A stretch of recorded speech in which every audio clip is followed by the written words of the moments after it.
how many times must I tell you? You must never put your life on the line for me. Mother has always had a fascination for Lord Mortimer, but has never wanted to tell me why. We are doing our utmost to find your mother as quickly as possible.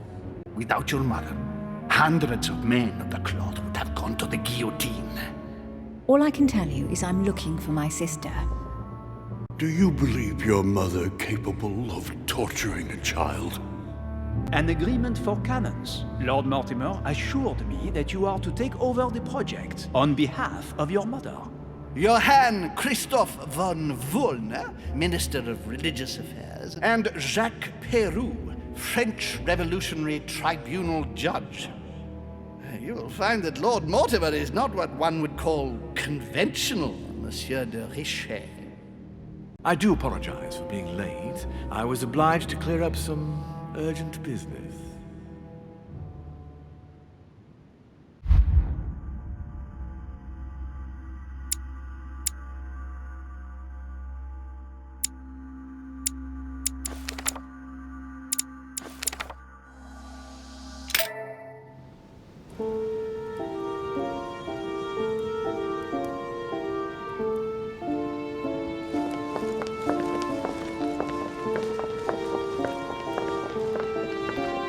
At last we meet, Monsieur de Richet. Do you mind if I call you Louis? Please do. Thank you. I wish to apologize wholeheartedly, Louis. I made you cross the seas, and I wasn't even here to welcome you. When I asked you to join us here, it was, of course, in the hope that you would help us find your mother. However, there may be some new developments, but I don't know if they are linked to your mother. We have found Elizabeth Adams' body in her room. I'm afraid she was brutally murdered, stabbed several times. I can't believe it. We bumped into each other last night on our way to bed. Yes, I know. Duchess Hillsborough informed us that she accompanied you at the beginning of the evening. You apparently bumped into Miss Adams, who wanted to speak to you. We are told you turned her away, and she went away on her own. That's correct. Do you know what she wanted to see you about, by any chance? She seemed upset about something. I thought she was under the influence of alcohol, but we didn't really speak. Pity. The poor child was probably trying to find help. I thought it could wait until tomorrow. Apparently not. Louis, I shan't hide the fact that this tragedy puts me in a very delicate situation. I cannot risk upsetting the smooth operation of our next conference. But the case cannot remain unaddressed. I must reassure my guests, and justice will be done. And for that to happen, I must ask for your help. Why is that? You met Elizabeth. You spoke together, I believe. She trusted you. Listen, Louis. Find out who could have committed this murder. I refuse to believe that one of my guests is the murderer. I want to know who is responsible for this. And I trust you. You have my backing. You must stop at nothing. Can I count on you? Of course. How would you like me to proceed? Maybe you could start by going to the scene of the crime. Elizabeth was attacked in her room. Can you tell me anything else about what happened? Now, Louis, I wouldn't want to influence you. Get over there and form your own opinion. Right. I'll get over there immediately. Thank you, Louis. Now, once you've finished, come back and let me know your findings. I'll be waiting. And Louis, you've got permission to search through the guests' rooms. They've all been notified and they agree.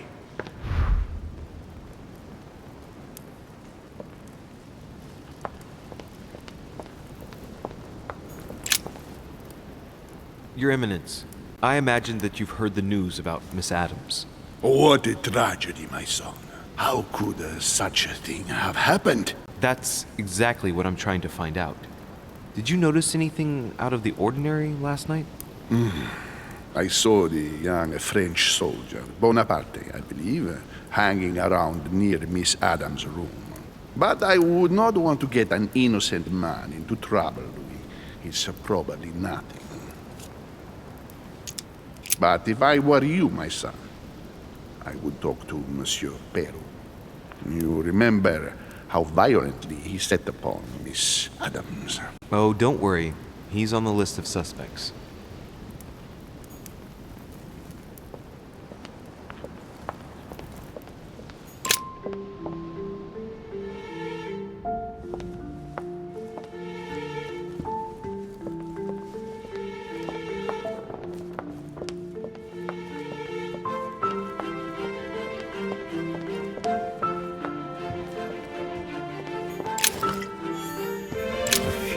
Out of an old encyclopedia.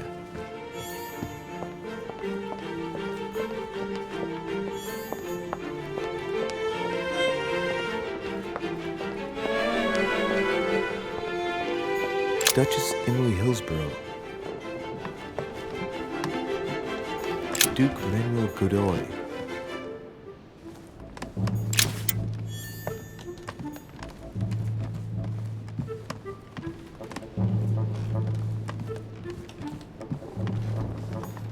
Huh, that's me. Monseigneur His Eminence Cardinal Piaggi.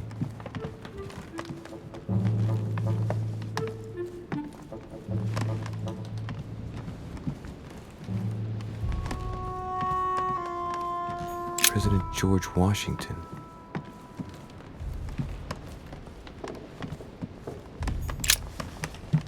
Good day, Monsieur de Richet. Mr. Volner, are you looking for anything in particular? Next to Elizabeth's room? No, nothing special.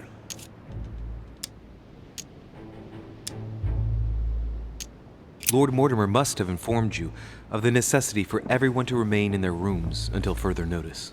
Certainly, but I'm a guest, not a prisoner. I was looking for a servant, since we don't all, unfortunately, have one at our disposal. Yeah, right. I shall leave you now, sir. I will return to my room.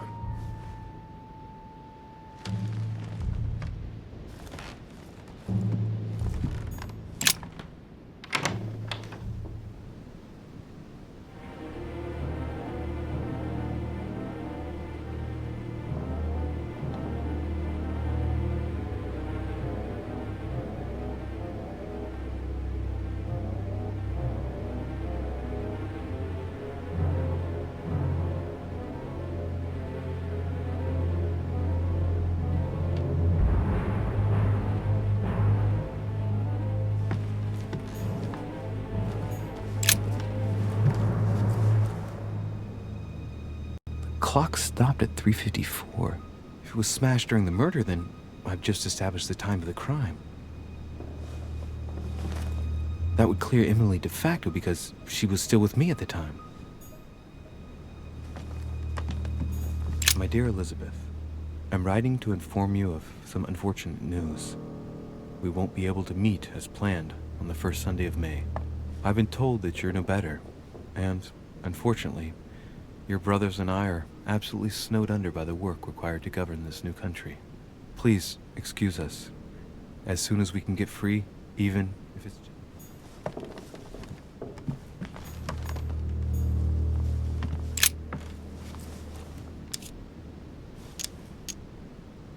The blade is short and thin. Well sharpened, apparently. It's covered in blood. Still fresh. The lower part of the handle is unsullied by blood. The murderer gripped the weapon so tight that there's no blood where he held it. The handprint indicates a small and slender hand.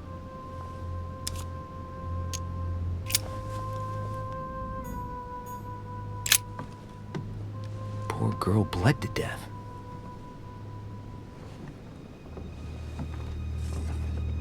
Whoever left that footprint has boats for feet. That's at least a size 15. Where's a size like that here? Peru? Washington, maybe.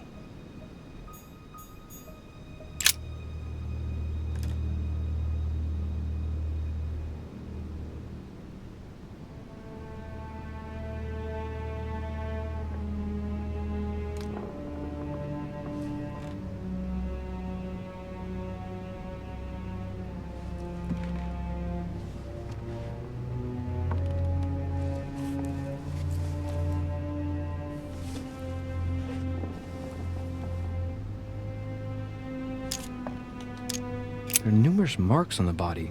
She must have fought like a lion. It couldn't have happened without a lot of noise. There are also a number of old scars.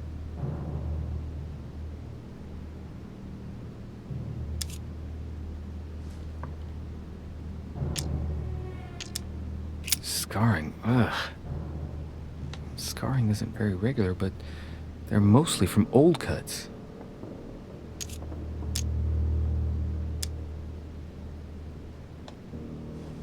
People who scar themselves in this way generally do so to relieve some kind of psychological suffering. By trying to master the pain, they establish their self-control.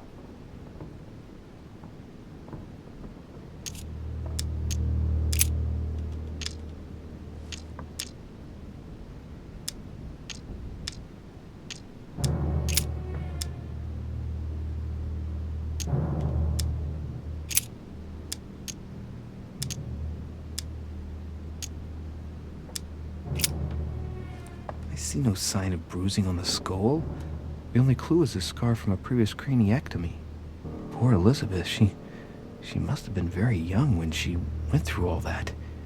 That's torture. She also has old scars around the neck, maybe mutilations.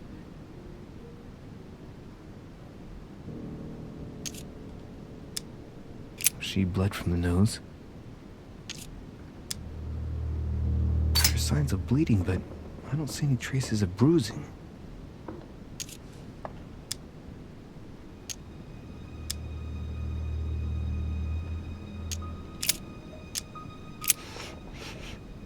What a strange smell.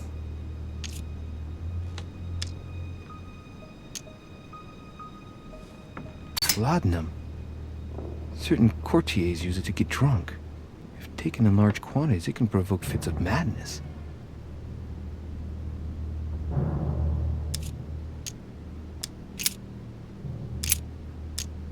No wounds, but blood on the right hand.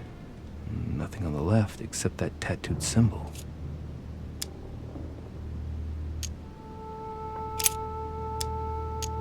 Blood, but no trace of blows on the legs. The direction of the blood streaks caused by the wounds to the thorax show that she was standing when she lost blood. This proves that she was standing when she was assassinated, possibly held by someone or something. More tattoos, similar to those on the rest of her body.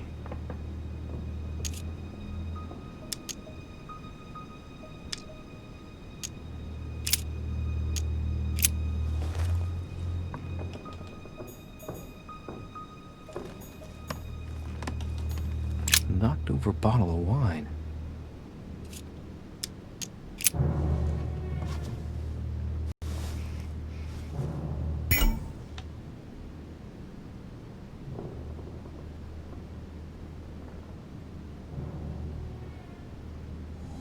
What kind of plonk is that?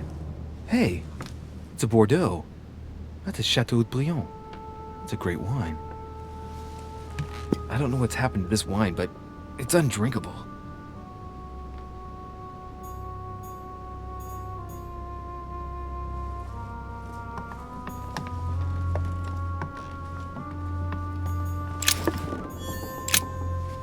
Vials of laudanum.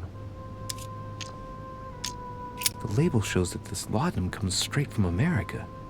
I wonder if Washington's involved.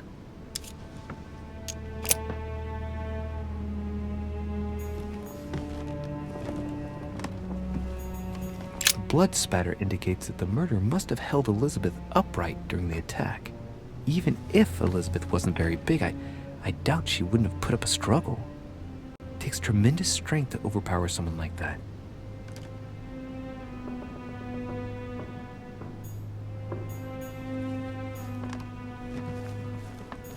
A pentagram? What the hell's been going on here?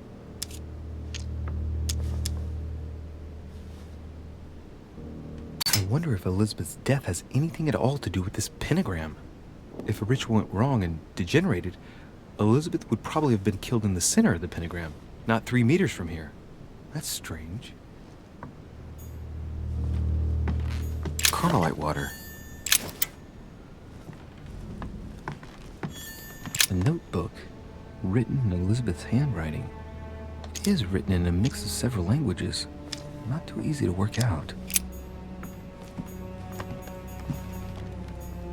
A novel of the initiation of a young woman into polite society. June 11th, 1791. My dear Elizabeth, your last letter gave me much cause for concern. Your words were so cold, as if emotions no longer matter to you. Father maintains that the secondary effects of your treatment still trouble you, but that they will soon subside. Should I believe him? I cling to the belief that we shall soon see each other again, at long last. Write soon. Your loving sister, Abigail.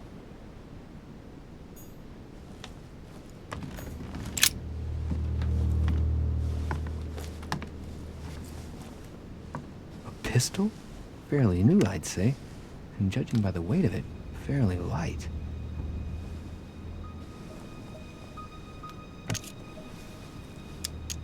A tribute engraved on the barrel. To the liberators of France. There's a few dried traces of blood on the grip. Difficult to know for sure how they got there. It's extremely well maintained.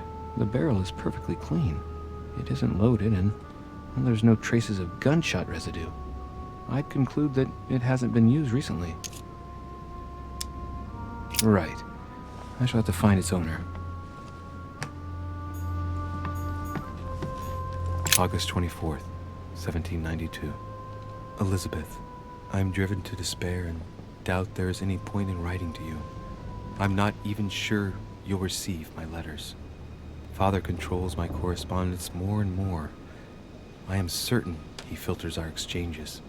Thankfully, one of the chambermaids is able to help me get my letters to you. But they still remain unanswered. I often think about you and pray every day to be able to hold you tight. We have so much time to make up. I beg you, answer me, please. Your loving sister, Abigail. P.S.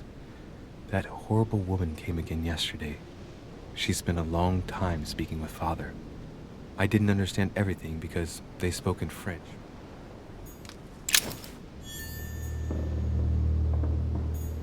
November 1791. My dear sister, the cancellation of our reunion hit me like a stab to the heart. Father told me it was for your well-being, but I can't help but blame him. He claims that your condition has worsened and that it could be dangerous for both of us if we met. If only I knew where you were, believe me, I'd be at your side. I haven't received...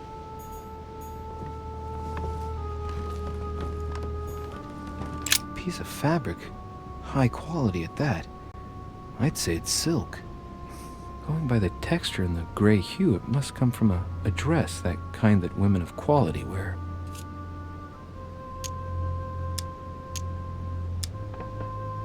The color doesn't correspond to Emily's black outfits, and Elizabeth doesn't have anything quite like this in her wardrobe. Let's take a closer look. It's a little dirty. It must come from the bottom of the dress where it touches the ground. I recognize that moire pattern. It's the same as the travel dress my mother was wearing when she left. But why the hell did she come into this room?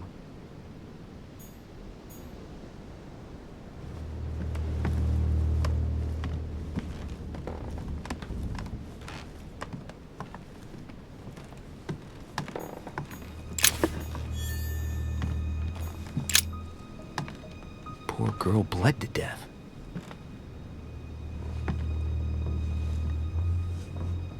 Whoever left that footprint has boats for feet. It's at least a size 15. Where's a size like that here? Peru? Washington, maybe.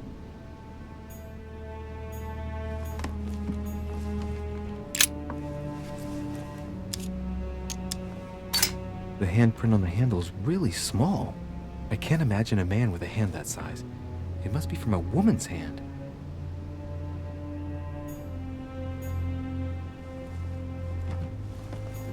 Has Sir finished with this room? I know enough now. Thank you. Very well, sir. Sir may return whenever need be. I shall guard the door.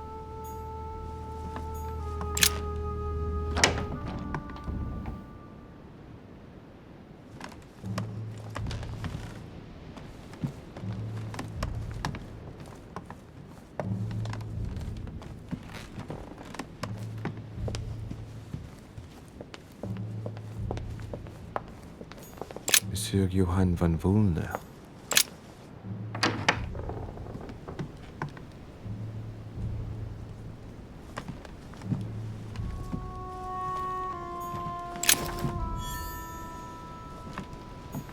The Sorrows of Young Werther. There's a handwritten text signed by von Werner on this first page. Dear Elizabeth, I know that this book is but a small token compared to the delightful moments you gave me, but I hope that this will nonetheless keep the memory alive. Your ever-obedient servant. So, Volner had a relationship with Elizabeth. But that's hardly surprising given his fondness for the occult.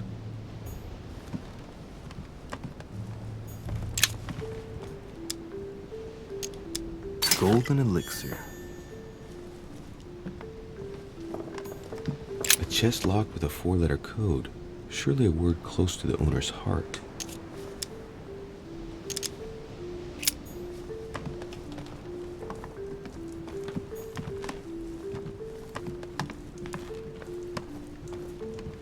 Amber crystals. The alchemist is an old man.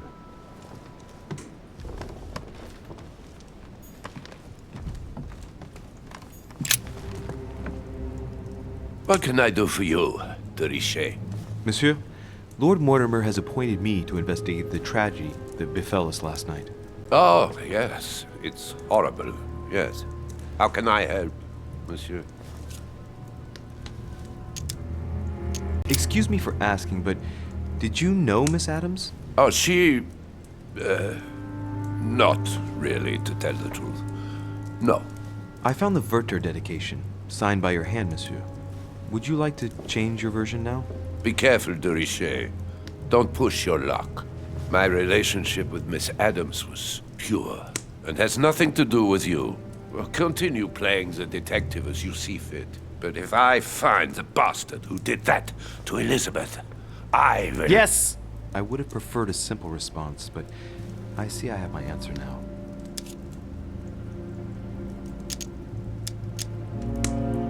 I get the impression that your romance was over.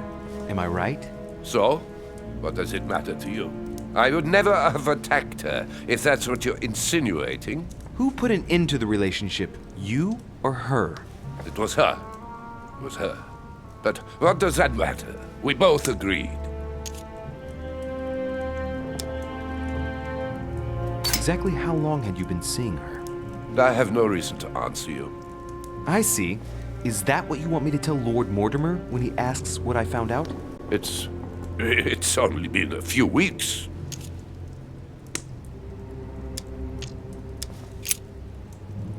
Where were you last night? In my room. I read a few ancient manuscripts before going to bed. But I didn't stay up long. I was tired. Thank you kindly. We finished. I'll have a look around and then take my leave. Do whatever you have to do.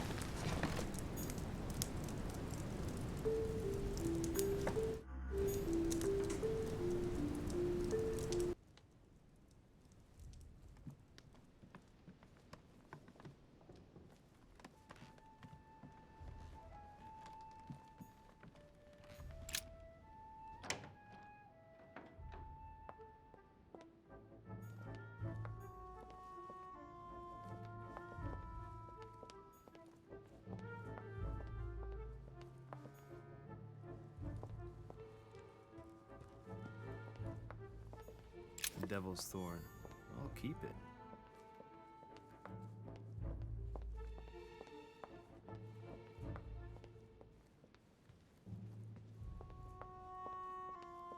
Sir Jacques Perru.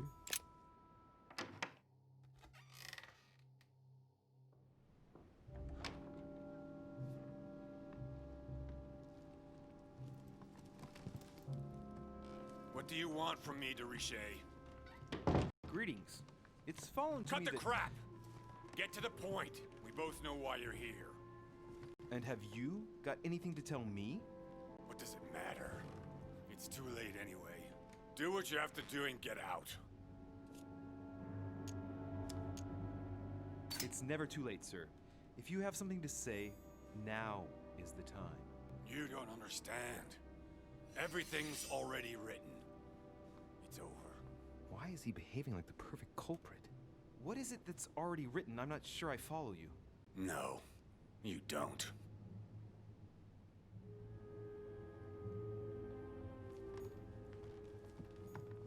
A pattern with 4 circles.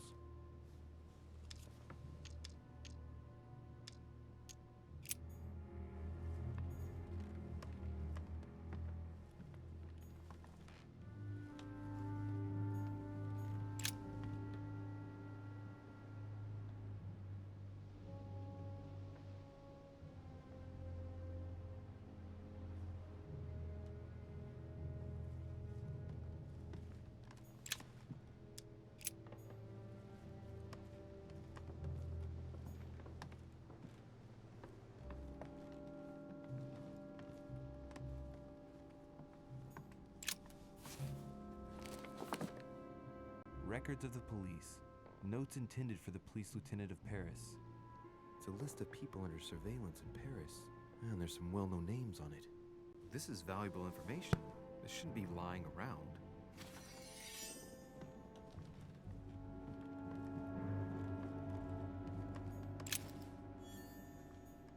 Dear friend, please come and join us. We must meet about the ongoing operations in Paris. A boat will be waiting for you in Calais and will take you to Dover in England. From there, a carriage will take you to the port of Tintagel, where a frigate will be waiting for you and other guests, so you can meet up with me on my island as quickly as possible. I await your arrival.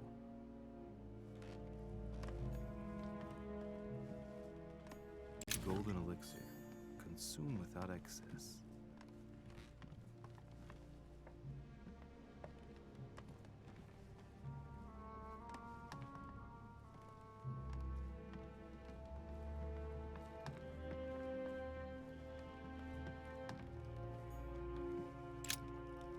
All right. Have you finished? Not quite. I'd like you to answer a few questions. You were armed the night of my arrival. Can I see your weapon? No. You do realize you're not helping, don't you?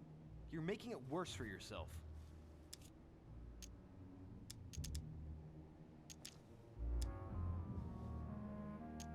I know you were at the scene. We will save a lot of time if you just tell me what happened. You know nothing at all. Enlighten me then. For now, I have your footprint in a pool of blood. That's right. The only thing you can prove is one of my boots was at the scene. Congratulations. You've wrapped up the investigation.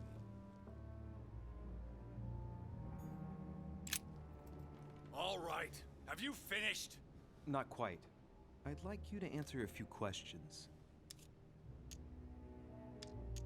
Let's get right to it. Are you Elizabeth Adams' murderer? That is for you to prove, if I'm not mistaken, boy.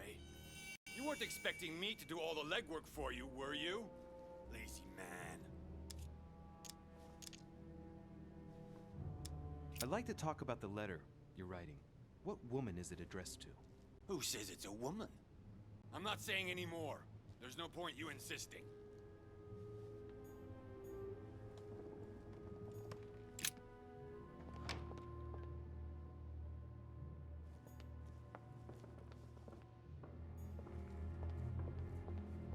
Monsieur Napoleon Bonaparte.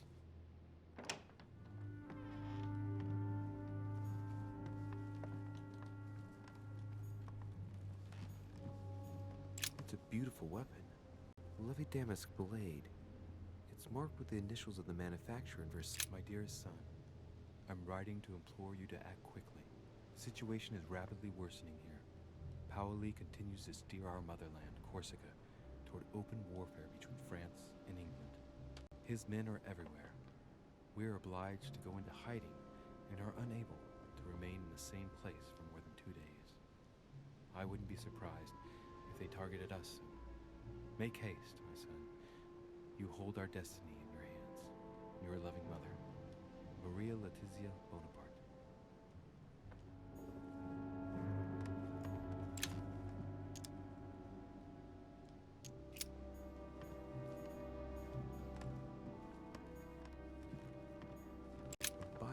decorated with a cockade.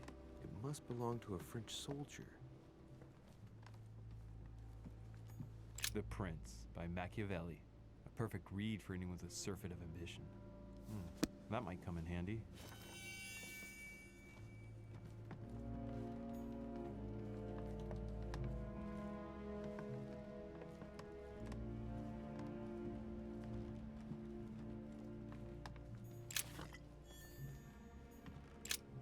There's just one holster in Bonaparte's gear, and the pistol is missing.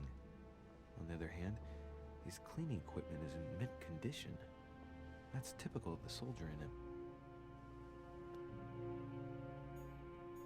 My dear Napoleon, as previously agreed, I would like to ask you to join us in January on my island to participate in the High Society meeting organized for the occasion. We shall be able to continue our discussion about our project for a new order for France. I have a proposition to make to you concerning your wish to put a strong leader at the head of France. I trust you to be discreet.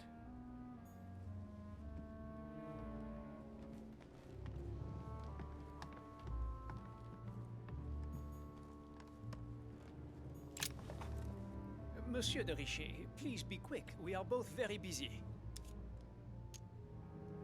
As any good soldier would, I imagine you own a firearm. May I see it? Oh, well, if you really want to, here is my pistol. Don't worry, it is not loaded. Do you have several of these? In Corsica, oui, but not on me when I am traveling. Only a bandit would carry such an arsenal. Thank you. Did you hear about young Elizabeth? Indeed, it is deeply regrettable. Lord Mortimer asked me to... I know. You no doubt want to know my alibi. I spent the night downstairs playing cards. Can you tell me who was present at the game, please? Well, there were Lord Mortimer, President Washington, and Sir Gregory. Thank you. Ah, and His Eminence Piaget as well. Excuse me, I nearly forgot him. Poor soul. Did any of you leave during the game? Not that I know of, monsieur. I didn't exactly spend my time noting the other guests' comings and goings, but I don't think so. Thank you. What time did the game end? I can't say exactly. As for me, I must have stayed until midnight. I was exhausted, couldn't think straight, so I preferred to go up to bed. On your way up to bed, did you notice anything out of the ordinary? No, not in the least. The whole manor was sound asleep. Not really. No.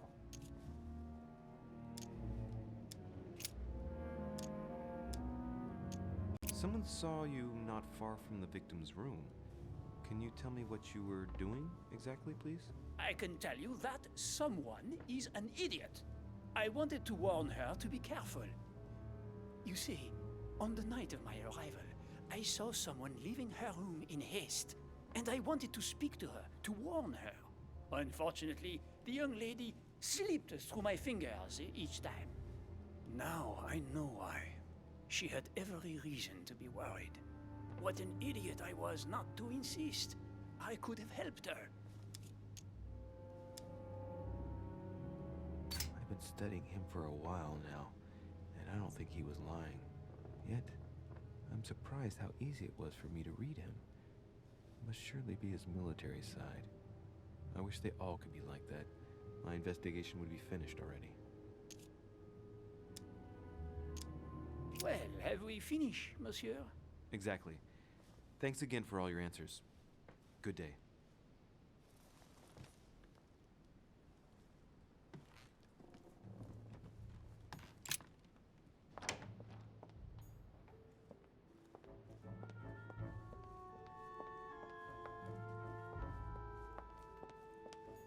Duchess Emily Hillsborough.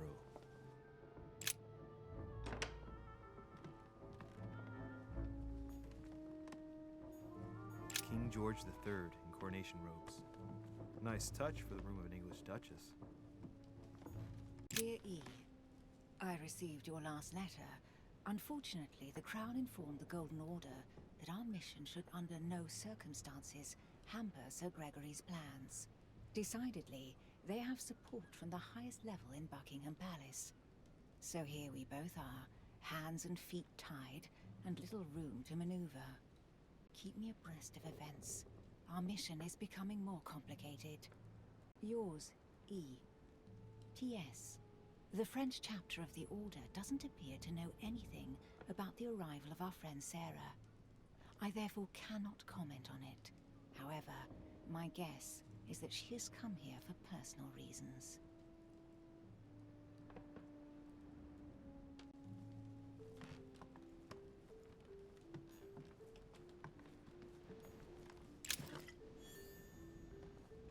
A letter from William Pitt the Younger, addressed to Emily.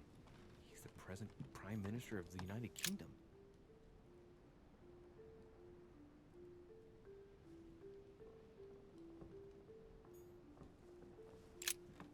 Two coils circle the lock. A letter from William Pitt the Elder, addressed to Emily. He was the English Prime Minister. This letter dates from 15 years ago now. Madam, I shall never thank you enough for all your care and attention. I shall be indebted to you until my last breath. If you have any request of me, you only need ask. With regards to my son William, I shall never thank you enough for looking after him. You know the latter's preferences, and you will understand he needs you desperately. For that, and as agreed with Queen Charlotte, our friend Duke Hillsborough will carry out his task and meet with you within 6 months. From then on, you'll be free from want. Yours sincerely, William Pitt, Count of Chatham.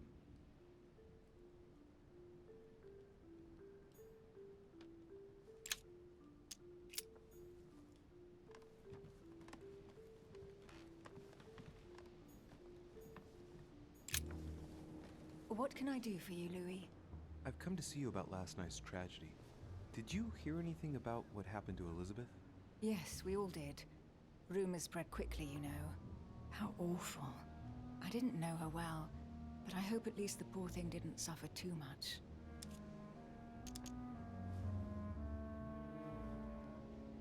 Death came quickly. You can be assured of that. If such a senseless act can happen here, then none of us is truly safe anywhere. Lord Mortimer must be mortified that one of his guests could have committed such an act, don't you think? He is indeed very upset about it. It's only natural after such a violent murder. Violent? What do you mean? Elizabeth was stabbed 9 times. Oh my God, Louis. How awful. The murderer must have had a serious grudge against her to set upon her like that. It must have been a crime of passion. Do you know what happened exactly? In fact, Lord Mortimer has asked me to look into this case, Emily. Really? Are you Lord Mortimer's snoop now? I'm doing it for Elizabeth, not to please Mortimer. Good for you. Quite right, too. Have you found out anything?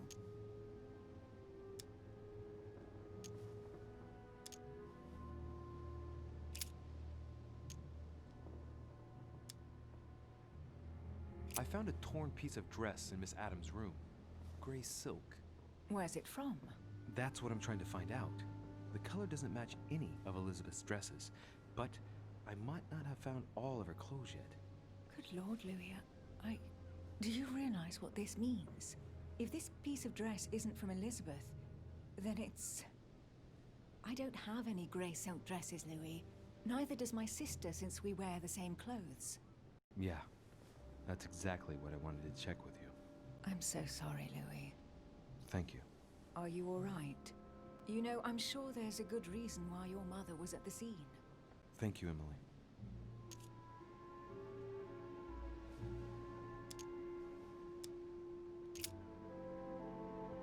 I won't keep you, Emily. Thank you for answering my questions. See you, Louis.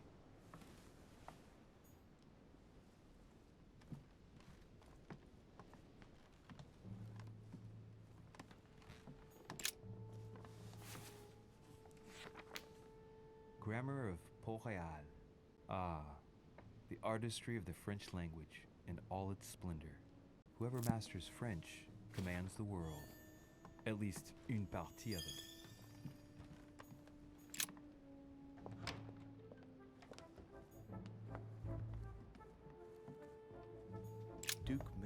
Godoy.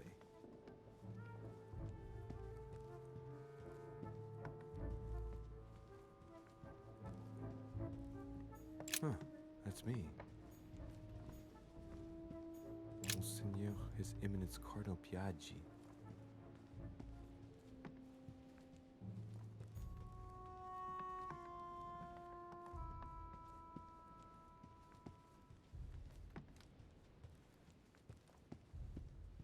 President George Washington.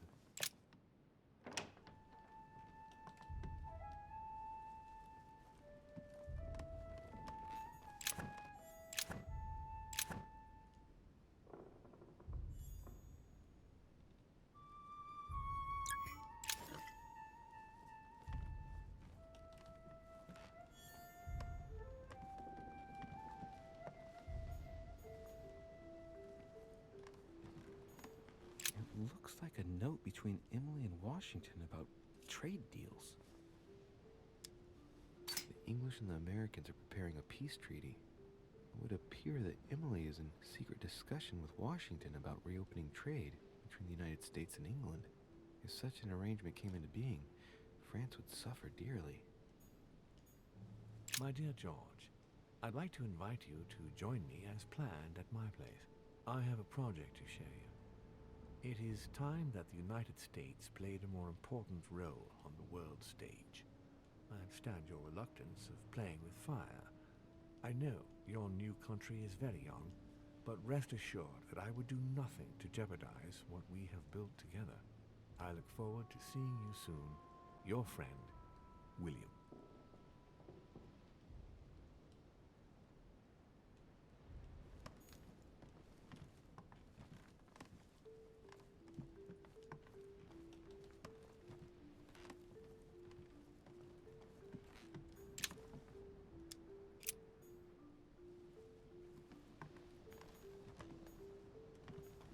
Portrait of George Washington.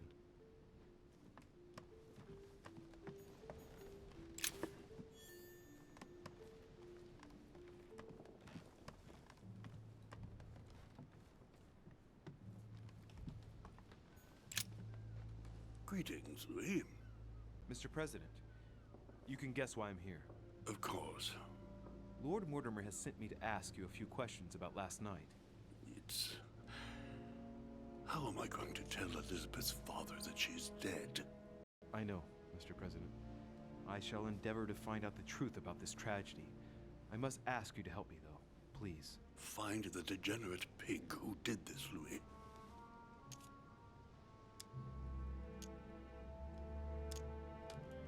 Tell me, Mr. President, had you spoken to Elizabeth since your arrival? You know her father. You thought she was dead. No, I didn't. And I believe I'll be taking my remorse with me to my grave. I wanted to, but I didn't know where to begin. You can't blame yourself. You couldn't have known that her days were numbered. Were you aware that Elizabeth took laudanum? Yes, she came to ask me for some. She had finished her reserve, I believe. Did she tell you why she was so desperate to get some, Mr. President? She said she had terrible migraines that wouldn't go away. More likely for the voices she heard, not the migraines.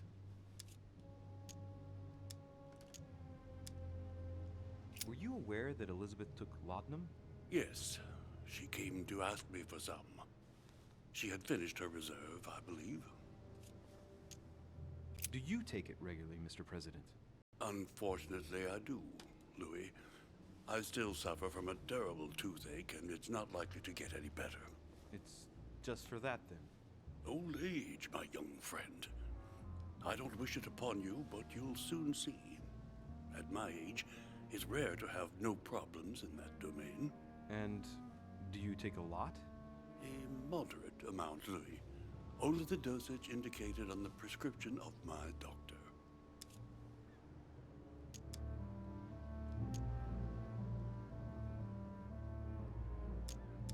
I'm talking to all the guests to find out who has an alibi and, well, who doesn't, Mr. President. Can you tell me what you were doing last night so that I can strike your name off the list? I spent the night right here, reading. all night? Exactly. Emily stopped by in the middle of the night, you can ask her. She wanted to talk about some business we have in common. Anything whatsoever to do with Elizabeth? Not at all, Louis. A business matter.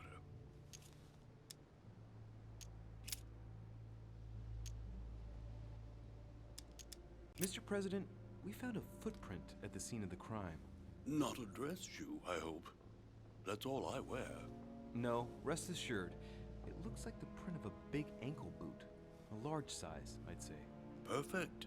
That should help you, Louis. It's a clue.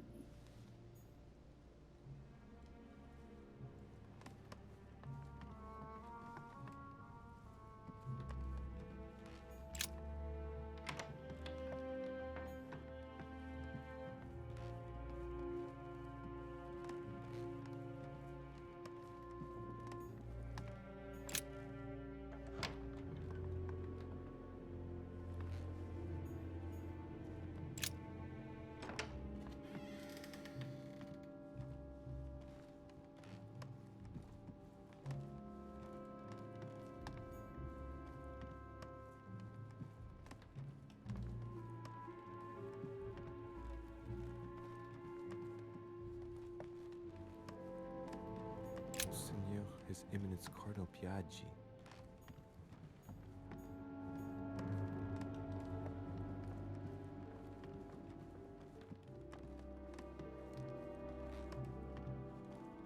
Duke Manuel Godoy.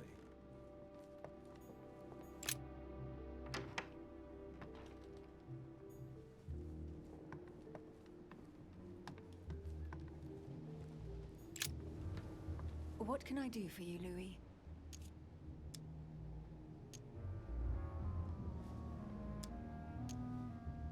Since your arrival, did you notice anything strange about Elizabeth? Everything that happened around that poor child was strange. You saw that for yourself. I know. You're right. I'm looking for leads to try to reduce the number of suspects. Well, I would say that in addition to ourselves, you could also cross off President Washington. I went to see him during the night. I had some business with him, and I can confirm that he didn't leave his room all night. That gives Washington an alibi. I won't keep you, Emily. Thank you for answering my questions. See you, Louis.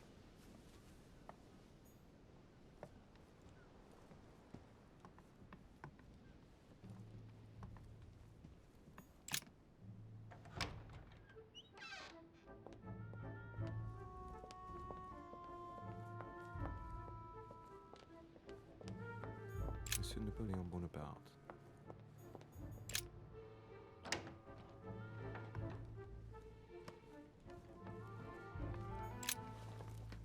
Monsieur de Richet, please be quick. We are both very busy.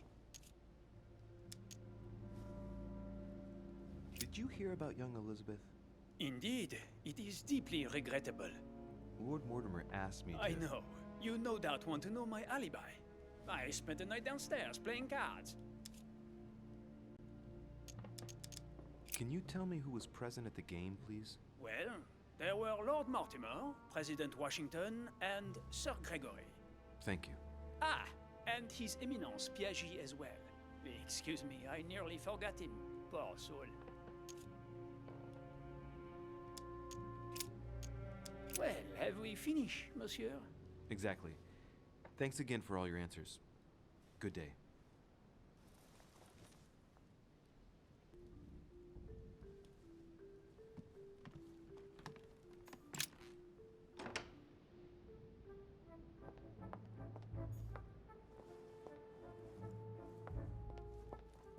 Sir Jacques Perru.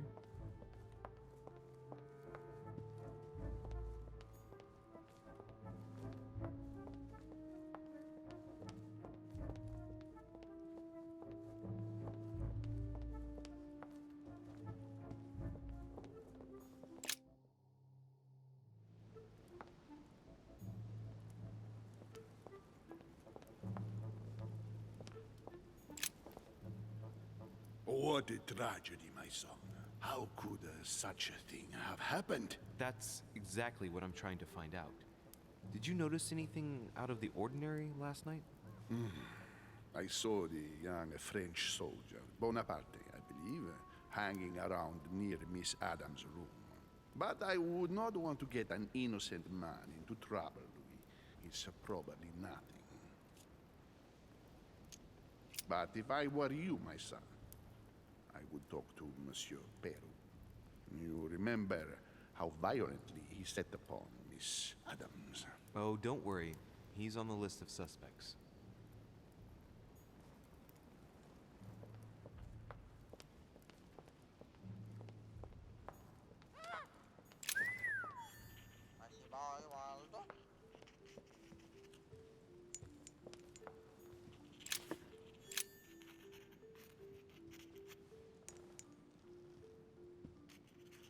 I've come to speak about the findings of the investigation, my lord. I'm listening, Louis.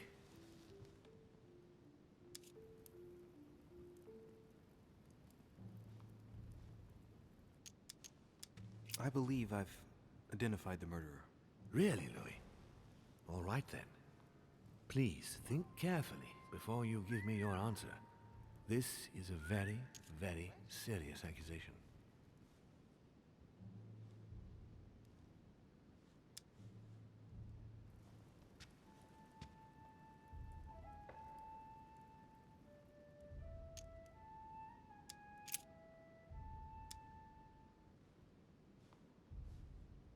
I think Monsieur Napoleon is the culprit.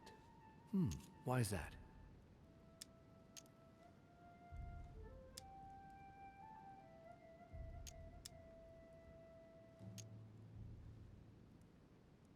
It's possible he had an affair with the young Elizabeth.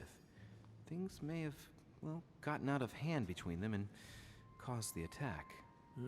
Sounds a bit weak, but it could indeed be a motive.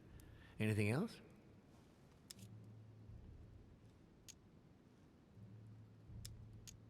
I found a pistol belonging to a French fighter on the floor of Adam's room. Napoleon isn't the only one to have fought for France here. Peru also took part in fighting during the French Revolution.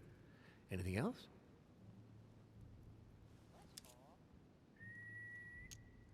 That's it. I have heard you out. I shall investigate on my side, but I have sincere doubts about this accusation. Given the imminence and the political issues of the conference, I trust you will leave me to conclude the case in my own way. Right. It's time we spoke about your mother, Louis.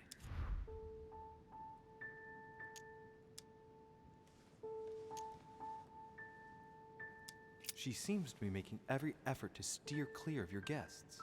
What do you mean? For the past few weeks, my mother's been playing cat and mouse, if you will. I don't know why, but it wouldn't surprise me to learn that she's trying to avoid someone. The question is, who?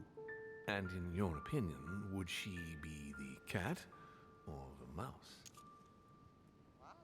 Knowing my mother, she would be the cat. That doesn't make me feel any better, Louis.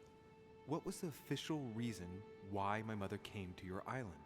I knew about your mother's activities and yours in the Golden Order. I thought we had everything to gain by working together. You mean the cannon deal with Monsieur Bonaparte? Among others, yes. How did you hear about that? Monsieur Bonaparte came to speak to me about it yesterday, during lunch. I see. So impetuous. He was supposed to let me speak to you about it first. Our friend Napoleon desperately needed financial backing to properly equip his army. I took it upon myself to back him because I have a firm conviction that he can go far. We shall see. However, there's one thing that surprises me. Isn't Bonaparte a bit young to deserve so much attention? Well, you come straight to the point. I like that. Indeed, if you knew just how much you remind me of him. Trust me, I'll wager that Monsieur Napoleon will soon prove himself. I'm working on it, at least. Once this deal was closed, I had big plans for Sarah. Such as what? You see, I've invited several influential figures on my island to present them with a project at the conference. It will be presented later today. I thought that the Golden Order had a role to play. And I still think so. I was hoping Sarah would be able to join us. I see. Indeed, if by chance your mother decided not to return to us before the conference, would you do me the great honor of attending? If only to follow the deliberations while waiting for her to duly take her seat. Why not? We shall see. Ah, thank you so much. In this way, you'll be able to keep your mother informed of what is said. There's something else I'd like to briefly go over. Earlier, you asked me the official reason for your mother's presence here. Is there an off-the-record reason why your mother came here?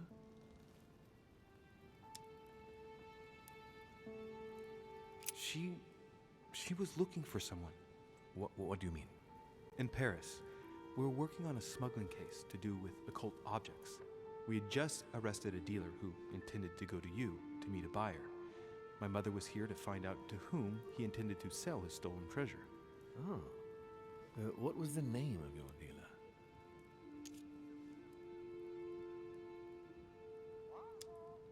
The dealer was called von Burchard. As for the buyer, he was unknown to us. No, I don't know anything about that.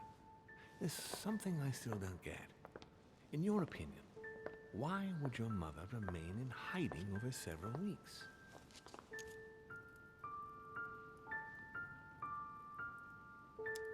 Maybe she found something out. What do you mean? My mother has a gift for investigating. If she had picked up a lead, nothing would have stopped her. The only thing I can tell you is that Sarah had indeed changed. At the beginning of her stay here, we enjoyed spending time together, solving the world's problems. You seem to know my mother very well, my lord. What did you talk about together? Oh, as soon as we had a little free time, we liked to share points of view about practically any subject. We would find ourselves embarked on interminable discussions that could go from Monsieur Blanchard's flight in a hot air balloon to the Treaty of Jassy, or the adoption of the metric system in France last year, or even Mr. Eli Whitney's invention in the United States. The armistice between the Russians and the Turks. Russia's come out of it having officially won Crimea, which gives it direct access to the Black Sea. And, at the same time, the Mediterranean Sea. I'm worried about the decisions Tsarina Catherine might decide to take. She's a woman who managed to get rid of her husband to accede to the upper reaches of power. Gaining access to the Mediterranean Sea remains her main objective. When she still had that dear Potemkin as her lover, I could always find out about her intentions, but those days are over. You're speaking of Grigory Alexandrovich Potemkin? The very man. The little devil behind the mother of all Russians. Since his death, I know absolutely nothing of what the Tsarina is up to. Oh, really? Ah, yes. I didn't mean to shock you. Please forgive me. Let's just say that, in my position, it is often advantageous to know about the habits and customs of world leaders. I'm surprised she didn't get you started on the Crusades. It was her favorite subject. Are you joking? Sarah and I spent entire days together reliving them. It so happens that the Crusades are also my subject of predilection, especially the third. My ancestor distinguished himself brilliantly during the siege of Saint-Jean d'Acre. Unfortunately, my lord, the Crusades are not my chosen field. Well, it doesn't matter. You have plenty of time to learn. Your mother is a very well-read woman. You're quite lucky to have her as a model, Louis. Yes, I know, but I'm still very worried. I must admit, there are worse things to worry about now, Louis. What do you mean? Since she disappeared, your mother has been seen once. Her behavior on the evening of your arrival greatly surprised Gregory and myself. She resurfaced to attack Emma, Emily Hillsborough's twin sister. And she shot her with a pistol. Then, before Gregory could intervene, she ran off and disappeared again. I beg your pardon? Hang on. That means my vision on the wharf, it was actually happening inside the manor. Mother shot Emily's sister? The very person she came looking for? Why would she do that? Excuse me, but between that and the childhood of Lady Adams, it's all a bit much for me to cope with. I need to piece it all together again to see things more clearly. You said that you spent a lot of time talking together at the beginning. What happened for that to change? I'm afraid I haven't much to tell you. The more the days went by, the more she withdrew into herself. She never gave me an explanation. Until the day came when she purely and simply disappeared. Where did she go when she wanted to be alone? She would shut herself away in a room we use as a box room upstairs. Would you allow me to go there? Naturally, Louis, of course. I'll send you a servant to open it. Thank you. That's all I can tell you about the disappearance of your mother, Louis. I would like to have been more helpful. I shall stay on her trail and follow up any leads. Thank you. We will meet later on to welcome our last guest. In the meantime, I shall get someone to open the box room upstairs for you. Thank you. The room is just opposite Mortimer's study.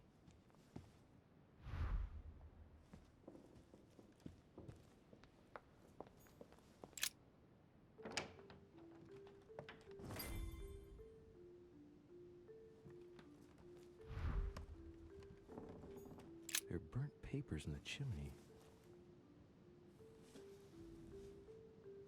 There's a legible fragment left. Hey, I recognize my mother's handwriting. She says, we must find a safer way to communicate. Someone is on to us. Trust in my faith in the man with the sword. So Mother had an accomplice here. Who could it be? Who could she be suspicious of? I must find the next part. Faith, sword. I recognize her love of riddles there.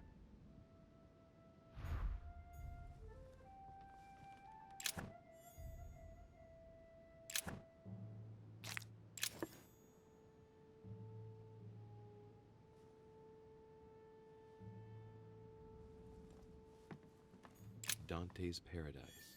Raise your head and be reassured, for what comes up here from the mortal world must ripen in our rays. What is this disc?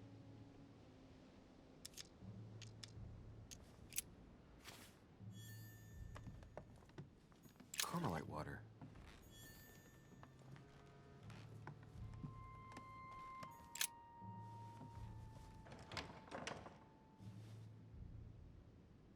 The door appears to be locked on the other side.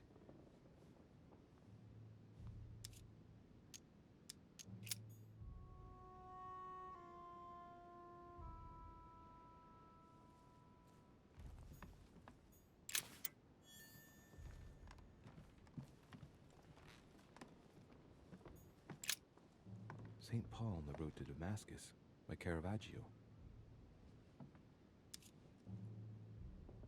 Caravaggio attained a magnificent command of black and the play of colors too. Paul facing an ordeal, the curtains of his illusions being raised, and receives the light from his Savior.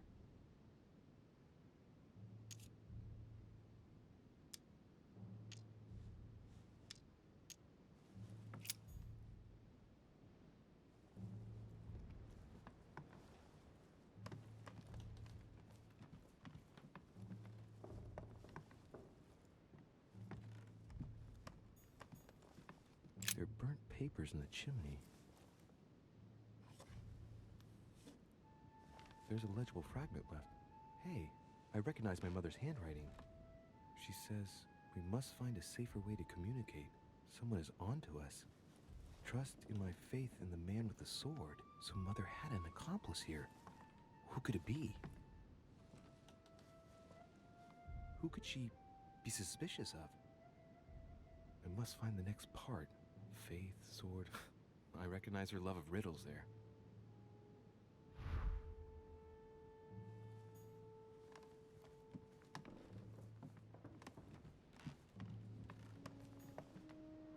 Dante's Paradise.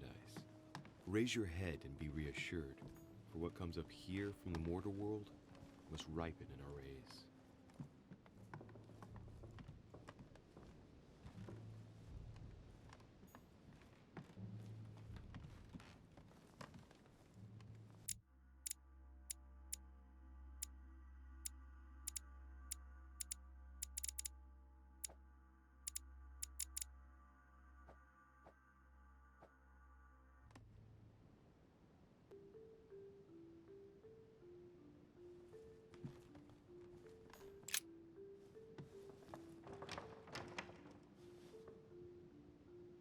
The door appears to be locked on the other side.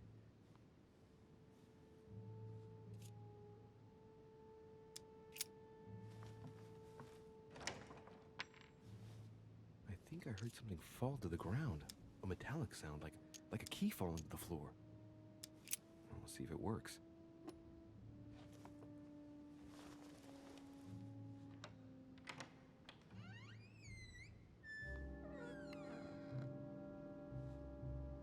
It's open.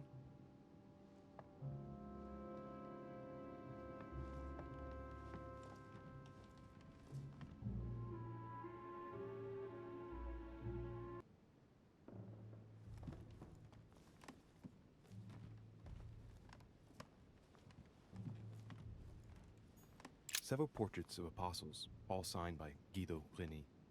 Looks like someone touched this commode recently. There are fingerprints on the sheets and in the dust.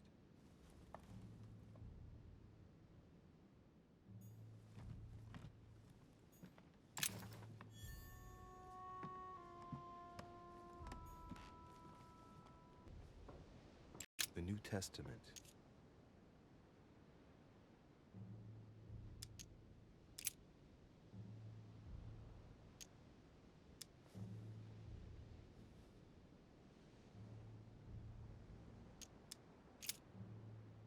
I say then, have they stumbled that they should fall?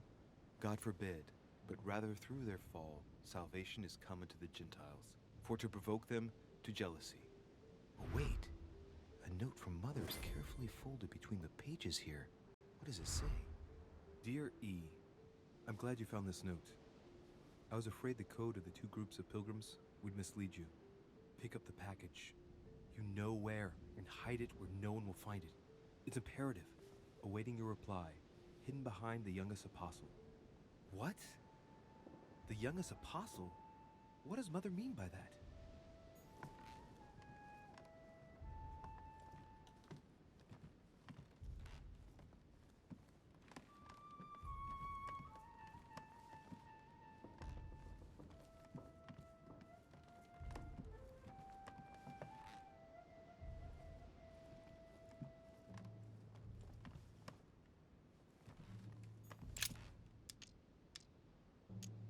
St. John, painted by Guido Reni.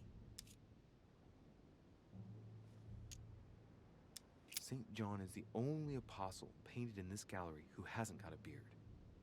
Hey, wait! That means it's him. He's the youngest apostle. Right. This painting is therefore associated with the answer which E had to give to my mother. Now, I just need to know how to recover the answer. Painting looks like it's been taken down recently. But wasn't my mother said that she would wait for an answer hidden behind the apostle? Ah, of course. There's something written behind the painting. On the second day, the pilgrims will listen to the prophecy of the young apostle. They shall add one companion to their left and 3 to their right to complete their rank. What does it mean?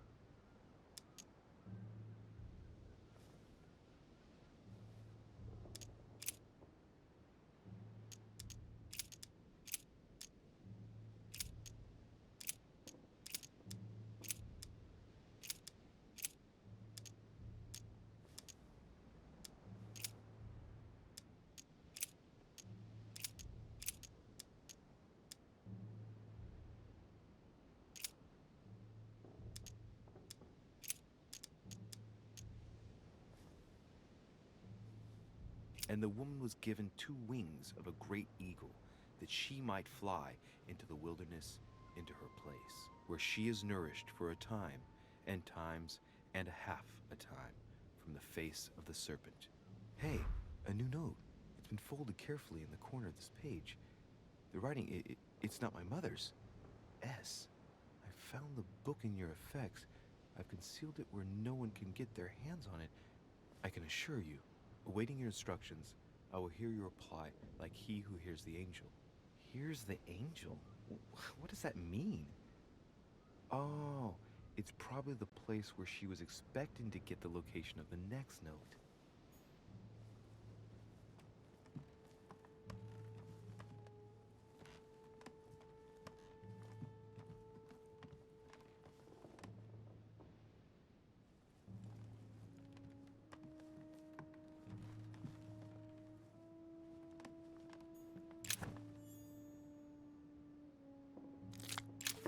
St. Paul painted by Guido Reni.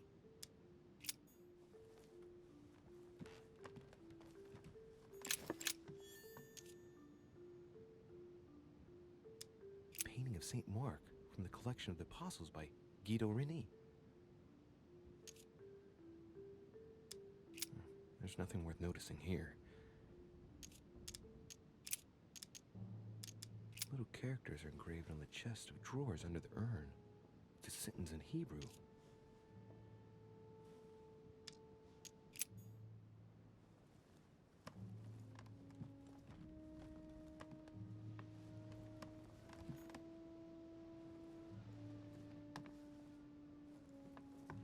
Several portraits of apostles, all signed by Guido Reni.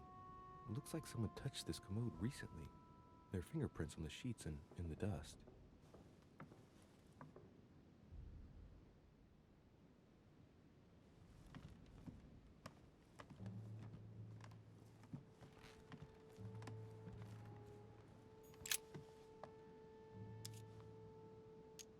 A drawing of the Apostle Matthew, painted by Guido Reni.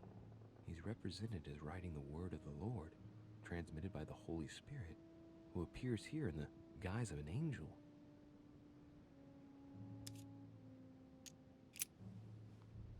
There's something else behind this painting. It says, half of each group will join the first city of Corinth. What the hell does that mean?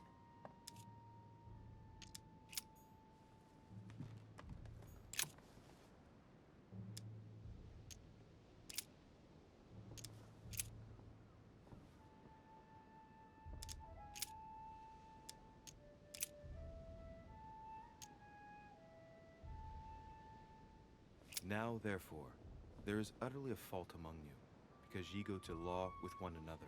Why do ye not rather suffer injustice? Why do ye not rather suffer yourselves to be defrauded? Ah, look, here's a message. It is of paramount importance that no one finds it. Watch out for the Prussian. He's on the trail. Let's meet up. I'll leave it to you to organize the rendezvous. Not today. I'm unable to do it. In the meantime, I'll follow the first group to Mark, who will reveal the answer to them. And that first group of pilgrims, how many are there now? If I refer to the chapter I'm reading at the moment, 6.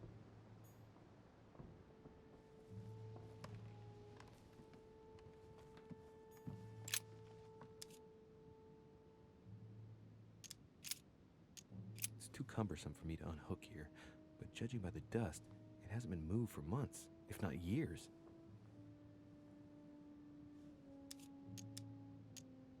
There are finger marks, deliberately drawn in the dust. 8 in all.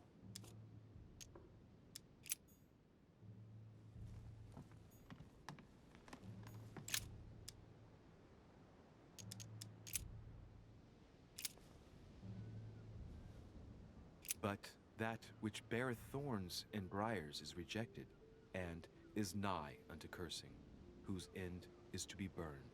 Here's a message. There are some complications. Indeed, the Prussian is insistent. What's happening at your end? Do you need help? If tonight is not possible, let's see tomorrow evening, in the South Room, where we reviewed the situation. When Paul understood that only the acts counted, he went back on his tracks. I await your confirmation to his left, in the company of the pilgrims that have joined him. Yeah, this last comment is about their code. I should find new pilgrims near Paul.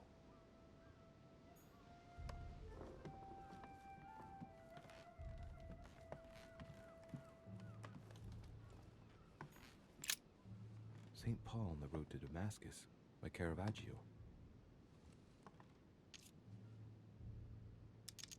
This painting has been hanging here for a long time. A lot of dust is built up on it. Well, a finger has drawn a number in the thin layer of dust. I can read the number 4.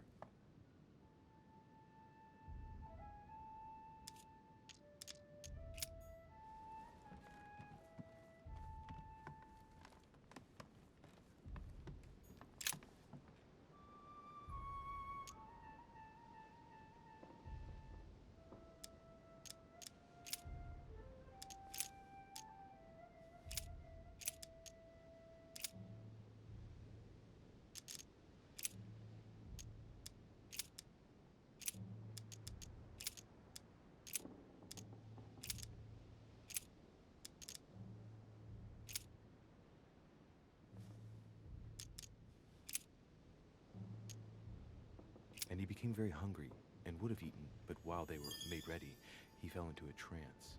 Hey, there's a note here. A message from Mother in reply to E. We must leave urgently, but first I absolutely must go beyond the nightmare. Watch out for Volner. He figured out I was avoiding him. Allay suspicion. See you tomorrow evening. Stand ready. For now, let's cease all communication until we meet. Take care of yourself. I suppose this must be the last message. What happened afterward? If it's what I suspect, I fear the worst. What did Mother mean by, I absolutely must go beyond the nightmare? I must go beyond the nightmare. What does she mean by that? I'm guessing it's a metaphor. I need to figure out what this means. Mortimer's getting his guests together. I ought to join them so I don't look suspicious.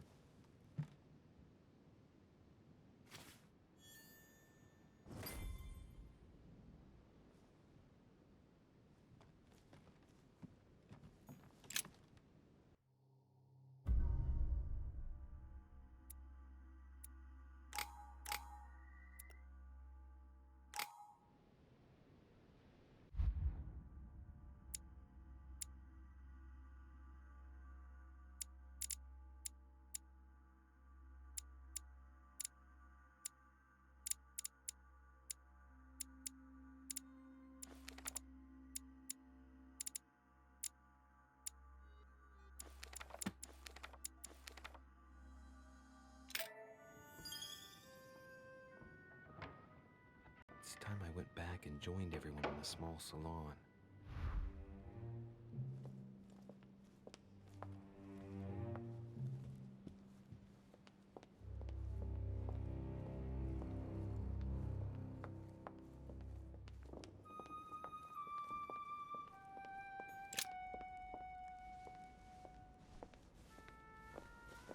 Emily, I must speak to you. What's the matter, Louis? About last night, I'm guessing. Sadly, no. Even if I'd like to have, alas. There are more pressing matters. I have news about your sister. What have you found out? Look, I've started piecing together the events leading up to my mother's disappearance and your sister's. Did my mother know about your secret? Yes, even though I belong to the English chapter, her rank in the Order gives her access to a good deal of personal information. It must have been Emma I saw in my vision. I was given to understand that my mother and your sister bonded during their stay. They kept up a secret correspondence, which makes me think they were suspicious of someone. And did you find out who it was? No, but von Volner is mentioned. They were planning to make a quick getaway and were looking to hide something beforehand. Have you got these messages? Yes. Go ahead, take a look. I see. I must say, thanks for your honesty, Louis. Should I speak to her about my vision? If what I saw is true, she might want to take revenge. I better keep that to myself for the time being. Come, Louis. They're waiting for us.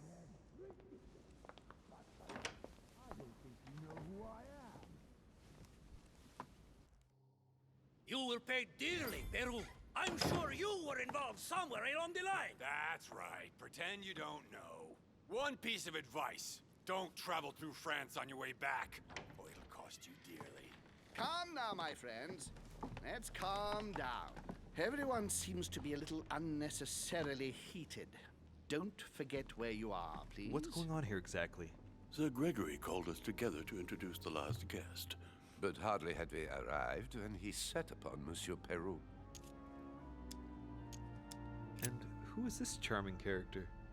Manuel Godoy, the Duke of La Alcudia. He's the head of the Spanish government, Monsieur de Richet. He's the one who, in practice, controls Spain. How could you dare do such a thing? Dios mío, you are all out of your minds! Really, Duke Manuel? What made you kick up such a fuss? What? Have you not heard? Well, let me inform you that yesterday morning at 10:22 a.m. precisely, in the middle of the Place de la Révolution in Paris, by decree of the National Convention which Monsieur Peru works for, King Louis was guillotined. What? The King of France is dead, gentlemen.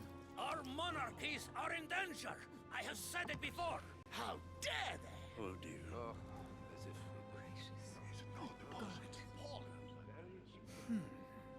Friends, let us calm down. Don't pretend to be surprised. He got a fair trial. Ridiculous. Bastard. He was sentenced to death by 361 votes to 360. You beheaded a king for one vote. Is that your democracy? What an obnoxious act. Until this, anything was possible. This political coup will have grave consequences. France is lost. Gentlemen, please. Let us take a step back a moment. In the name of holiness. He was the highest representative of God in France, Emily. Gentlemen, Duchess, we're all among people of reputable company here. We should be able to manage the conflicts of our nations in a respectful and orderly manner. I fully agree with you, sir. But That's enough, sir. with whom do I have the pleasure of speaking? Louis Maras de Richet.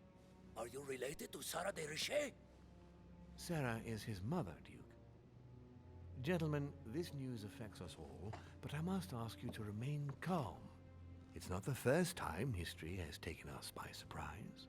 Let's ensure that our respective countries are allowed to respond appropriately to this news. Oh, rest assured.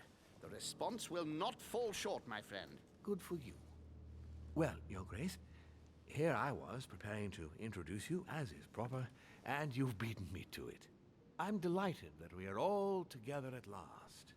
Our meeting will therefore be able to kick off shortly.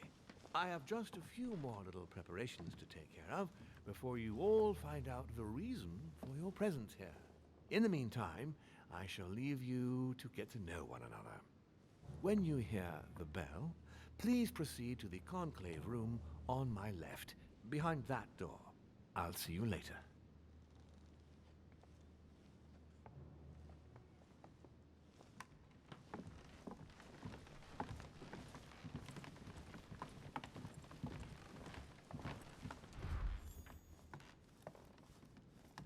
Could you spare a moment, please, sir?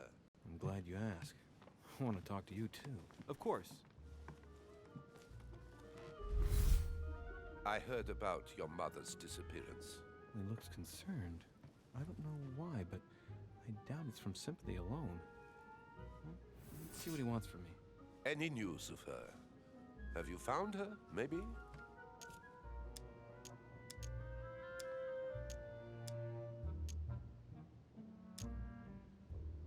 To hear you speak, it sounds like you and my mother were close.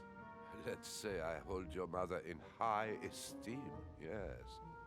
We were even planning to work together. That's what he was getting at. Did she tell you about our arrangement? The cat's out of the bag now. More or less, but please do refresh my memory. Yes, of course. Nothing of great importance in itself. During one of our discussions, she spoke of an old book which might have been of interest to me, and she had agreed to let me have it. A book about what? Ancient occultism. As you are aware, I am a doctor of theology. You might have come across some old books in her belongings, perhaps?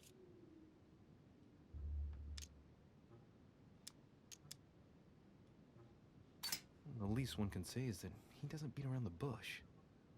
Sarah never travels without a few books. What does the one you're looking for look like exactly? It resembles a grimoire. It's divided into 7 parts, each one individually locked. It was made in such a way that if someone tried to tamper with it, the sheets would be permanently tarnished. It's a unique copy. There's only one. The mere mention of it makes his face light up. Well, I'll take a closer look, but I can't promise you anything. You seem very upset. Is it so important to you, this book? Well, it's the search of a lifetime. What can I say? Every time I move closer to it, it seems to slip away at the last minute. I was very surprised to learn that your mother had it in her possession. I thought it was with a certain von Borchet in Paris. Do you know him?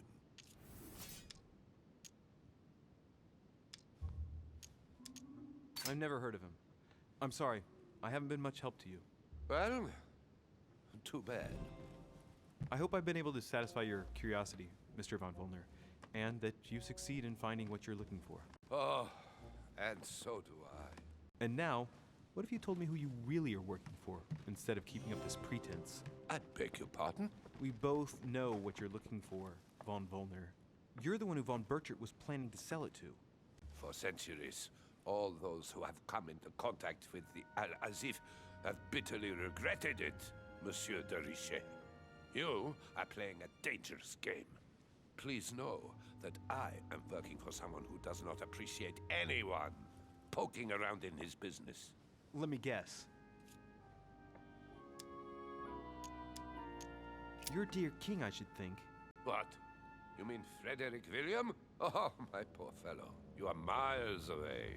That stupid, pretentious puppet wields no real power. But seeing as you do not wish to be serious, so be it. Good luck to you.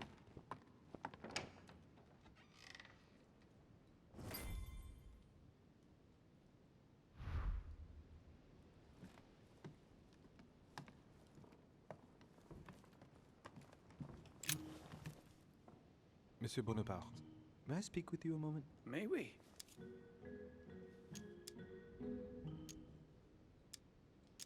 Does expression "go beyond the nightmare" mean anything to you at all? Well, metaphorically, yes. It sums up the career of a soldier quite well. I doubt that is what you want to hear, though. Indeed. That's surely not what I'm looking for. Well, monsieur, if you are looking for a phrase book, Lord Mortimer must surely have one, given the number of books he has. You ought to check in the library of the tower. You never know. Well, I'll be leaving you now. Shall we meet up again later?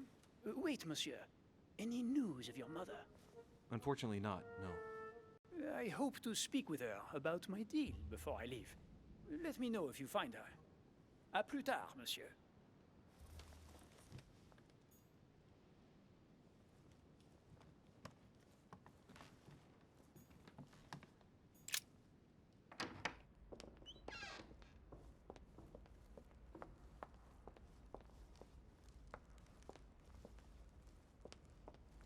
What can I do for you, sir? I am at your service day and night, sir.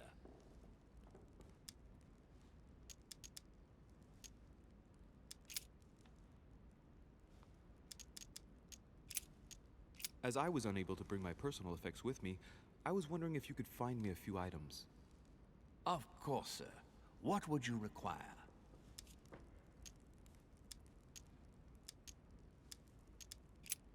What's that book you're hiding in your jacket? The Sorrows of Young Werther by Goethe, sir. And I am not hiding it. Hand it to me, please. It is damaged, sir. I would never dare lend sir a book in such a pitiful state, sir. I took it to restore.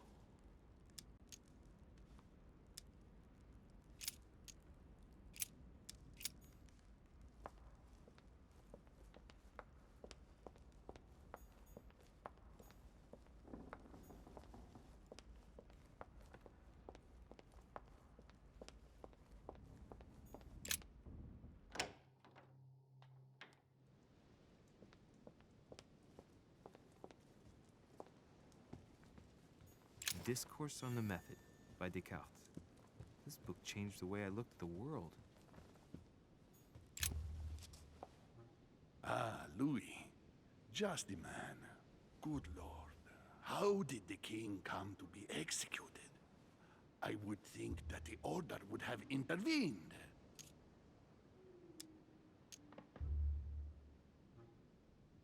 Your Eminence, I'm sorry for King Louis, but he did everything to put himself there. Louis, how can you say such a thing? Even if France rejects the church, you don't go and behead a person of high status. They always serve our cause better alive than dead. Politically, it's absurd. I invite you to speak about it with my mother as soon as she reappears. Is there any news of her? Well, I hope it won't be long before I find her, Your Eminence. Now you wanted to speak to me. If I say the nightmare to you, does it make you think of anything? Your question is strange, my son. Difficult to say. Could you at least tell me a little more about the context? Well, I mean, if it were a place or an object found on this island, what would you think of first? The nightmare. No, I don't see anything. I'm sorry. Well, that's too bad. Ah, wait. I suppose it might be that horrible painting hanging in Lord Mortimer's study. Pretend not to be that interested. Right. Well, don't worry about it. I was just curious. Thank you for everything, Your Eminence. I shan't take up any more of your time. You are welcome, my son. I will be seeing you, Louis.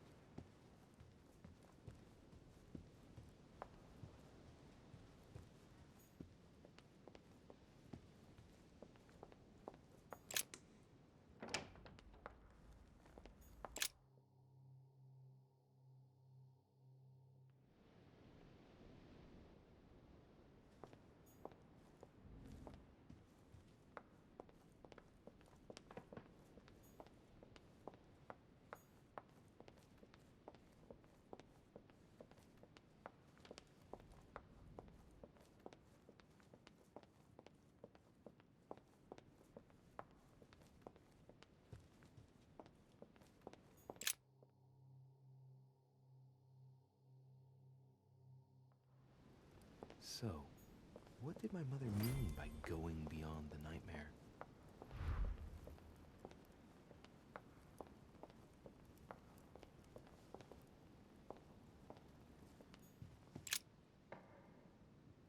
Let's take a closer look.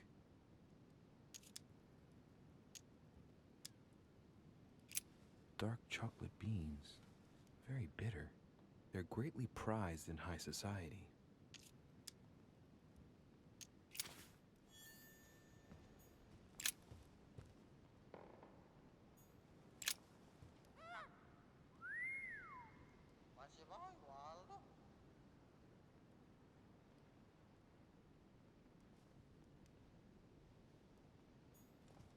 No, what have we got here?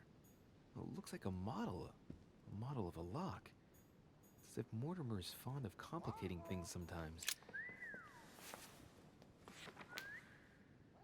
It's a book on the history of the Crusades. I don't think it has any connection with my research.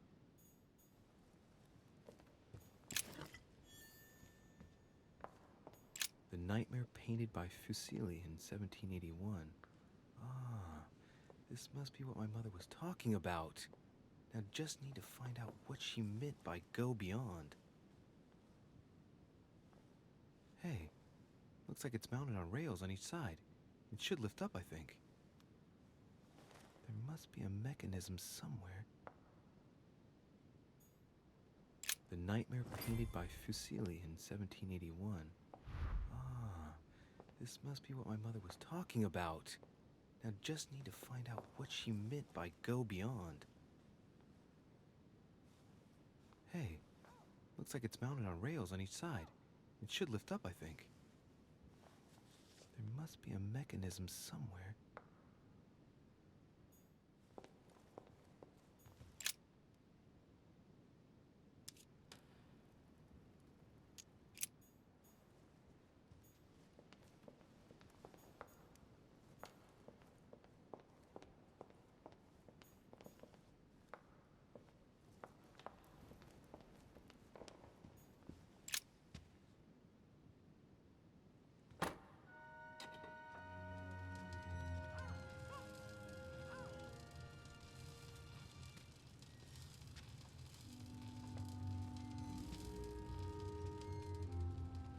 Aha!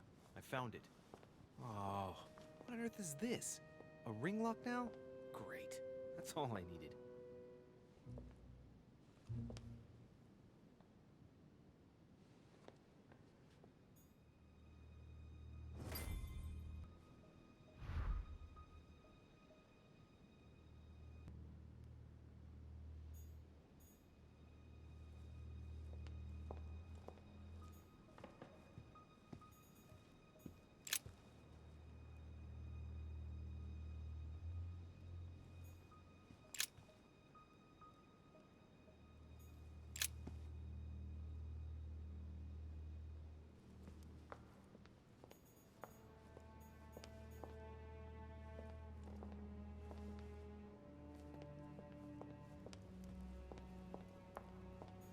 This painting isn't finished, and it looks like Mortimer probably did it.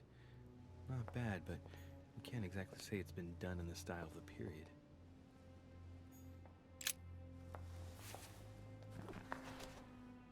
History of the First Crusades by Pierre Amédée de la Sarde. Hey, the dates indicate AL, and it looks like 4,000 years have been added to our calendar. Oh, that counting system again.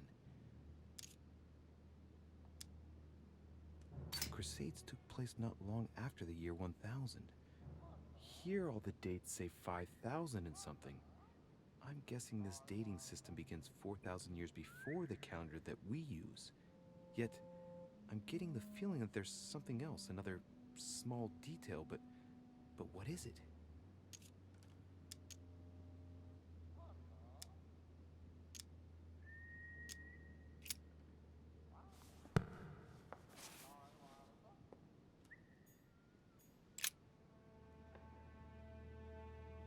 Hey, there are two dates on this painting. 1154 AD and 5154 AL.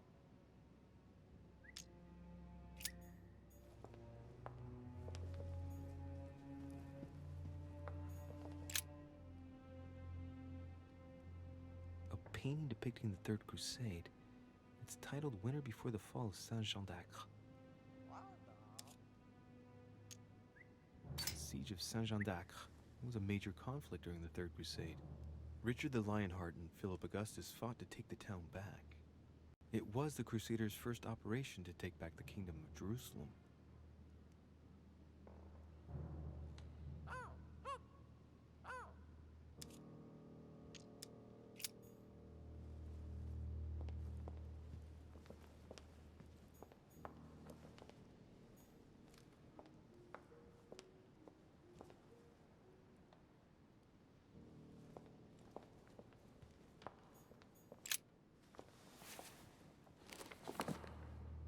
History of the First Crusades by Pierre de la Salle. Hey, the dates indicate AL, and it looks like 4,000 years have been added to our calendar. Oh, that counting system again.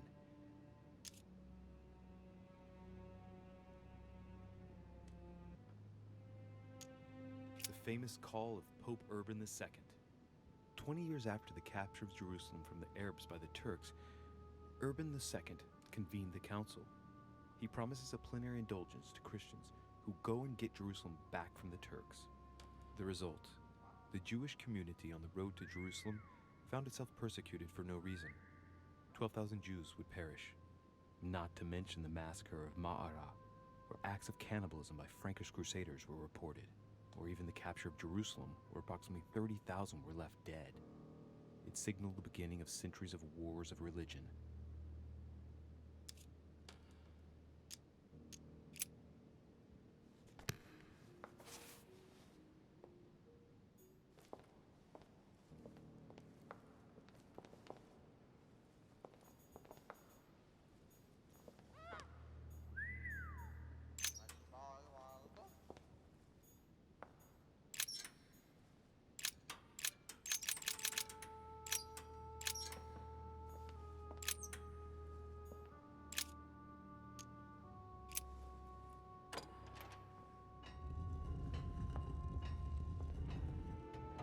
Open sesame.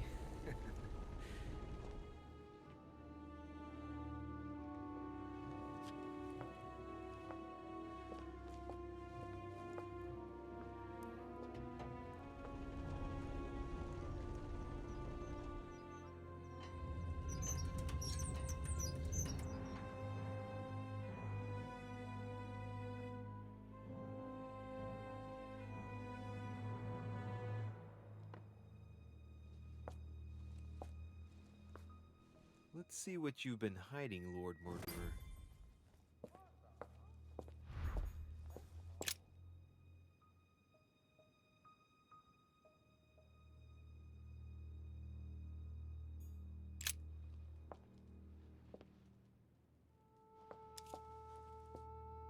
A fine-looking map of the Orient, indeed.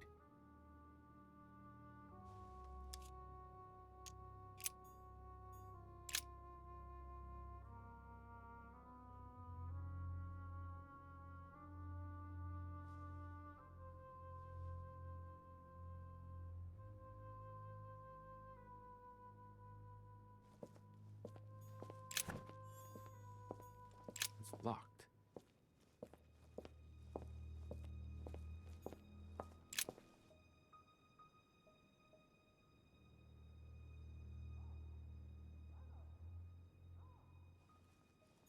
Golden elixir.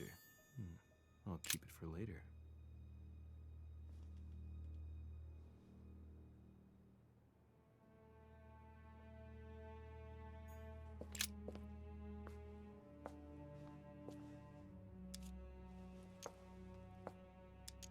Looks like a campaign is being prepared in France in favor of Italy. Could Mortimer have decided to finance a war?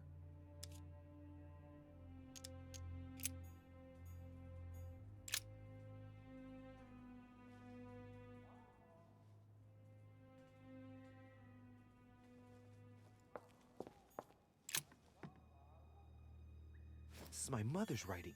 I've picked up her trail. What is she up to? Obviously, she wants to lure Mortimer somewhere, but where? The only clue she's left for Mortimer is this stone sword.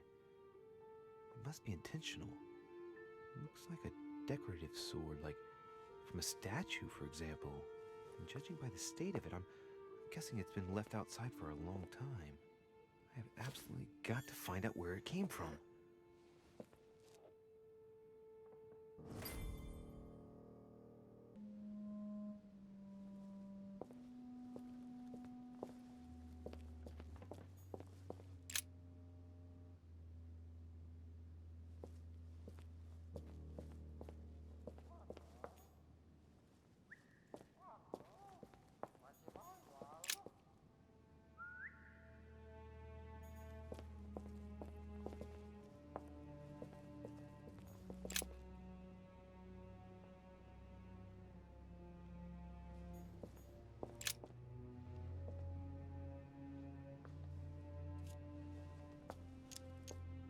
of those forces are pushing toward the west. On it, Mortimer's placed little feather symbols at different points, toward which the Spanish are headed. Could he be fueling Indian resistance to slow down Spain?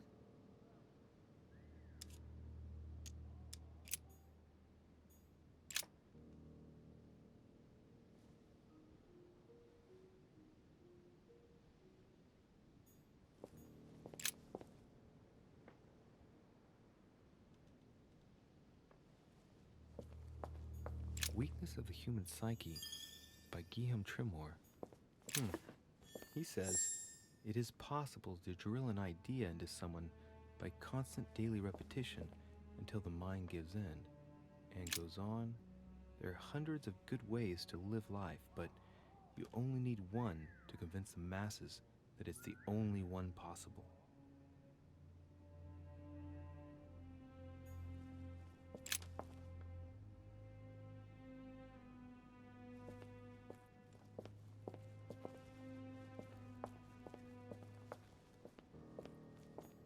Preservation using formaldehyde. Just as disgusting as ever. Something strange about this table. The little surgeon's perfect collection.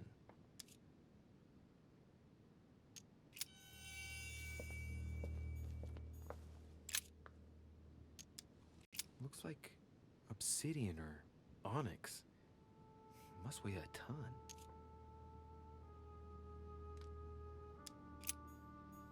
These are feathers.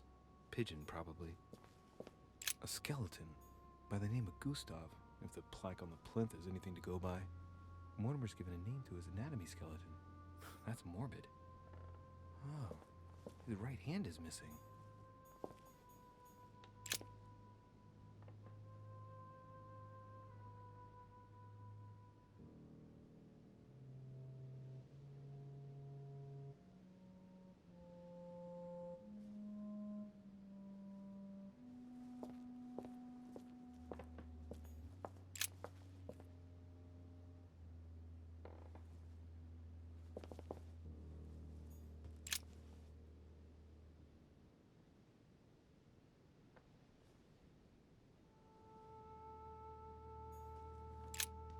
Look, a pack of tarot cards.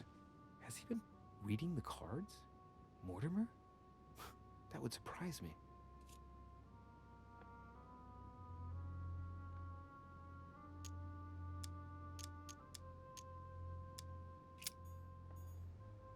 Some goat skulls, chicken legs.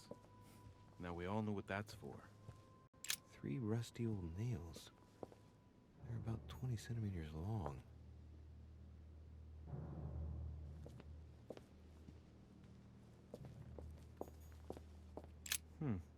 That must be for an iron mask. I wonder who it's for.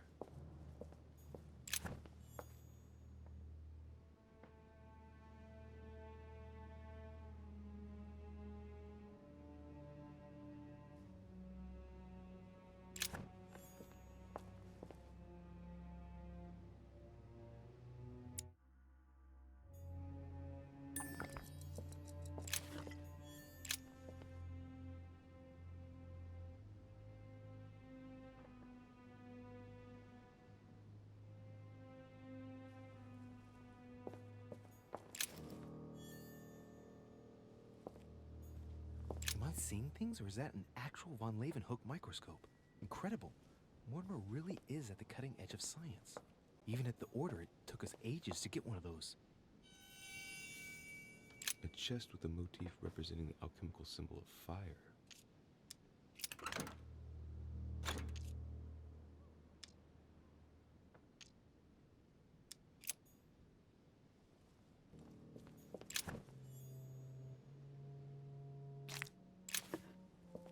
Table of alchemical elements. So, Lord Mortimer also studies alchemy? It seems like he's interested in everything.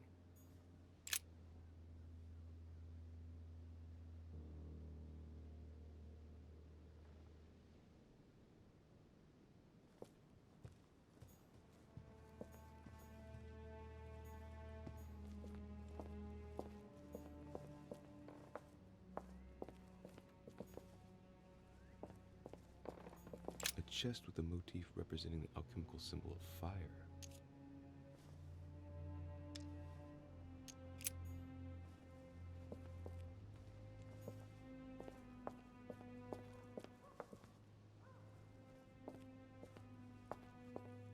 It's locked.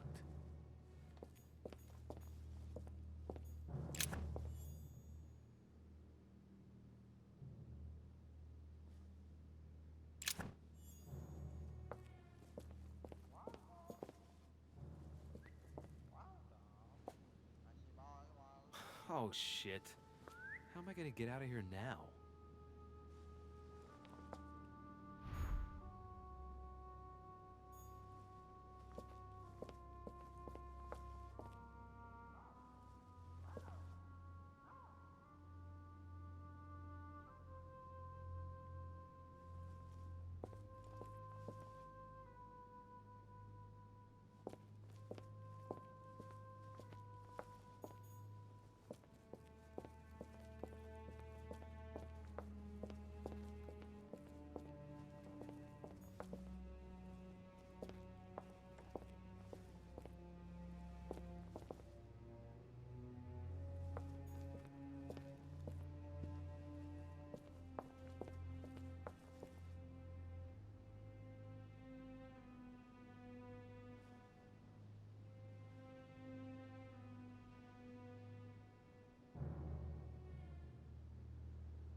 This looks like the same mechanism as the one on the other side. It looks too easy. It could be a trap.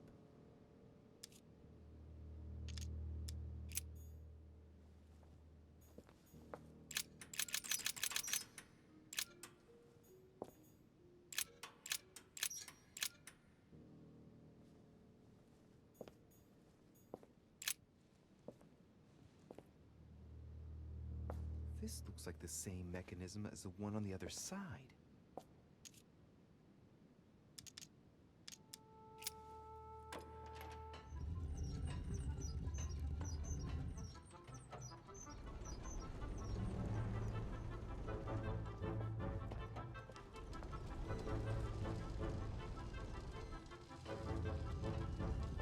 Well, I better not dwell on it then.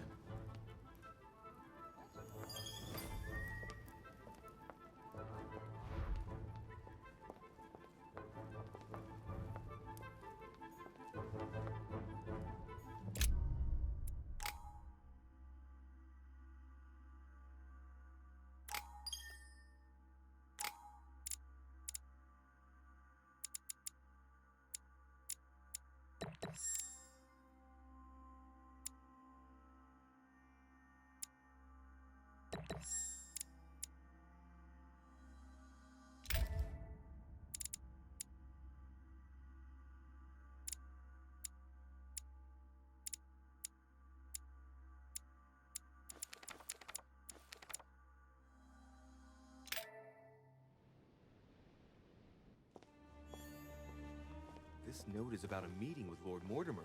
There's no doubt about it. Alright, I need to find out where the sword that came with it's from in order to find Mother. You're joking, I hope. Don't tell me you've done that. Really? How do you expect me to guess? Oh, for God's sake, just ask them. We must absolutely inform Sir Gregory. How long has he been trying to collect all the spears? I must have brought him the first wand. 20 odd years ago. Do you know if he has managed to get the original? Well, in any case, he's got all the ones we had at the Vatican. He made me replace them with copies. But I don't understand your reaction. I'm sure it is nothing serious. Aha. I can see very well you do not understand. You have done nothing less than sign our death warrants, and still you don't understand. Someone is listening. What? Monsieur de Richet, why not join us rather than find yourself eavesdropping? I didn't want to interrupt you. I'm sorry. Of course you didn't. So, my son, what can we do for you? I didn't mean to spy on you, but you caught my attention.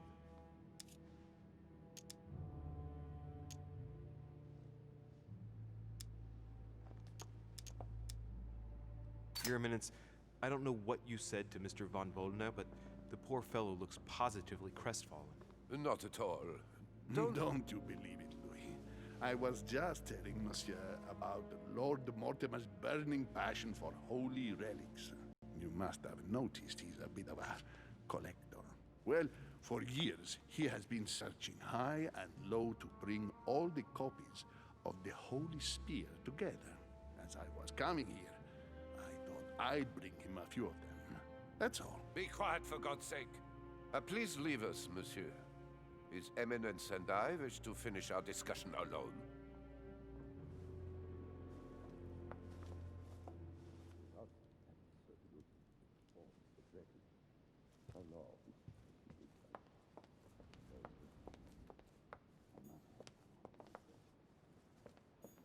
Monsieur Johann von Wollner.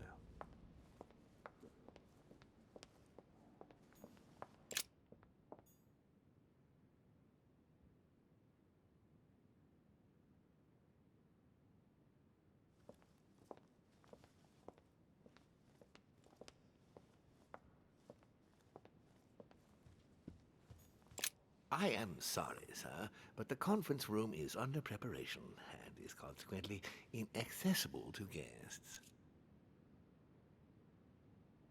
Could you perhaps help me? What can I do for you, sir? Where did this sword come from? From the garden, sir. That sword belongs to one of the statues in the garden. Thank you very much. Don't mention it, sir.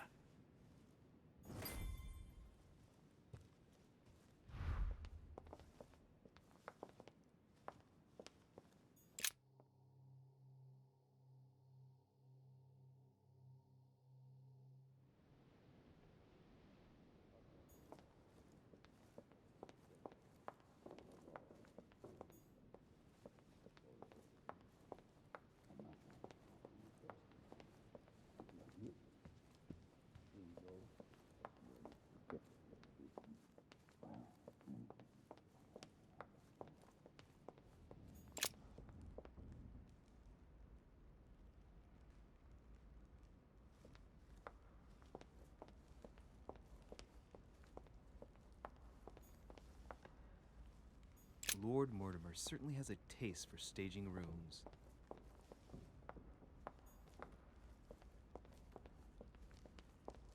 What can I do for you, sir? I am at your service day and night, sir.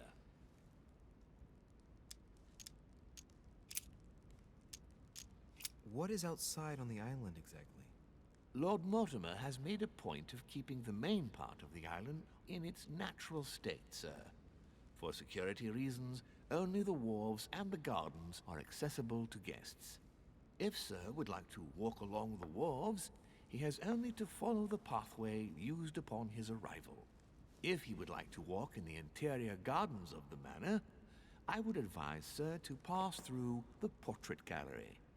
May I help Sir in any other way?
Truce, the Miller brothers.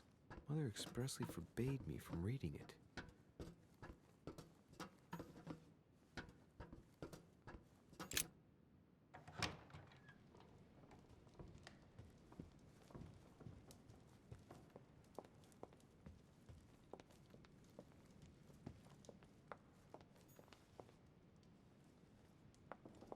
The Song of Roland.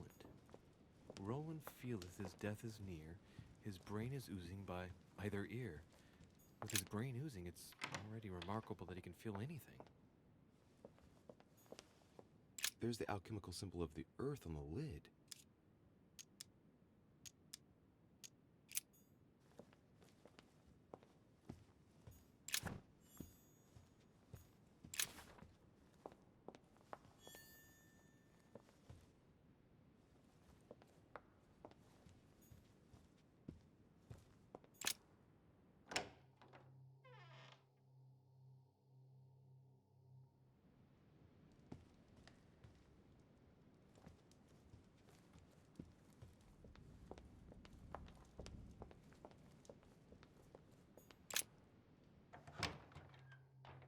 The sword probably came from this garden, but what could it have been used for? Ariadne. In Greek mythology, she helped Theseus get through the labyrinth. Looks like there's a crack in the region of the heart.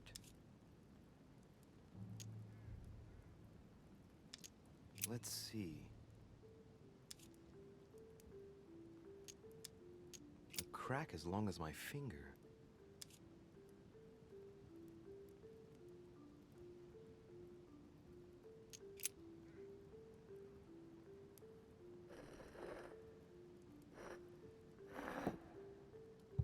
What's going to happen if I've got it wrong?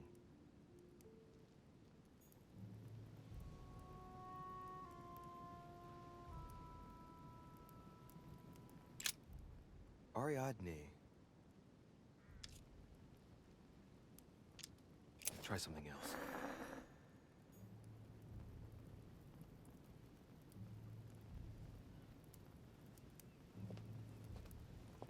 Here's the famous Ariadne's thread, thanks to which, if I remember rightly, Theseus avoided getting lost in the labyrinth.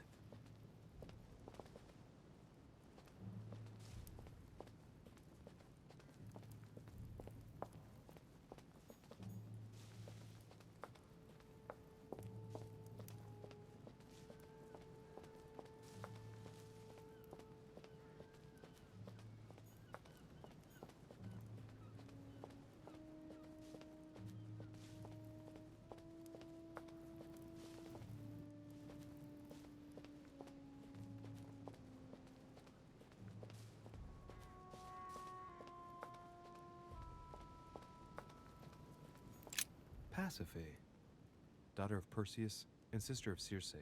She married Minos and became the queen of Crete. All right, let's continue anyways. I wonder what this kiosk is doing in the middle of the garden. Too cramped to be able to do much. Well, there must be something going on there. What is that? It's like a sort of opening mechanism.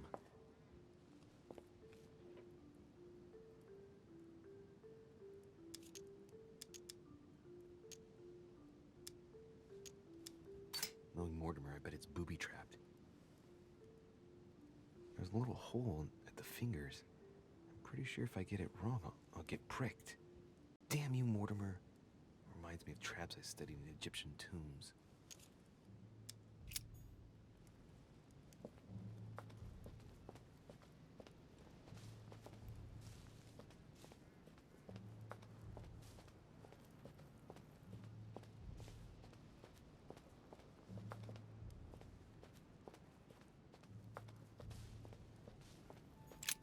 Theseus, son of Aegeus. He's the one who slayed the Minotaur.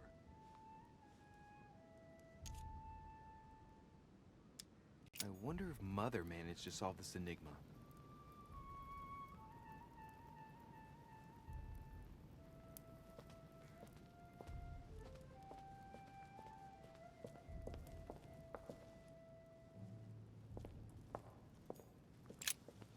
Mysterion.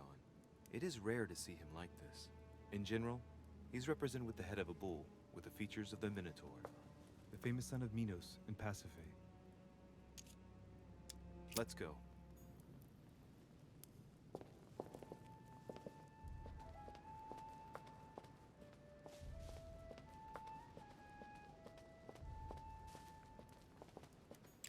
Icarus.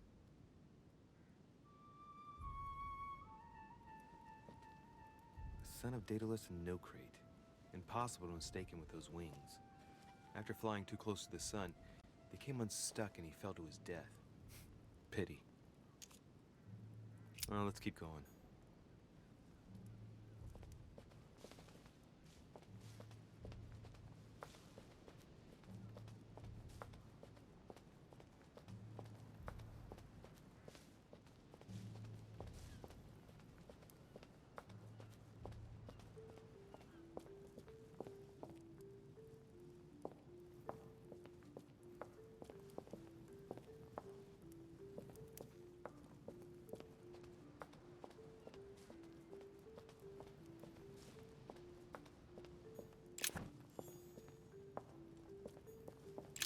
Minos. Son of Zeus and Europa. If I remember correctly, he was the king of Crete. Married to Pasiphae, he had many children, including the famous Ariadne, whom history remembers for her thread. Hey, there's a crack in that statue. The crack is in the region of the heart.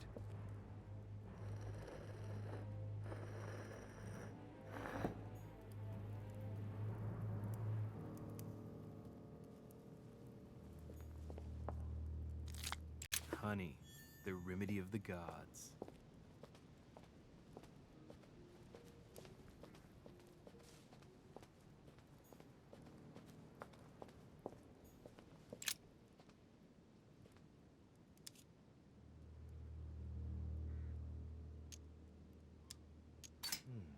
It looks like this slab moves.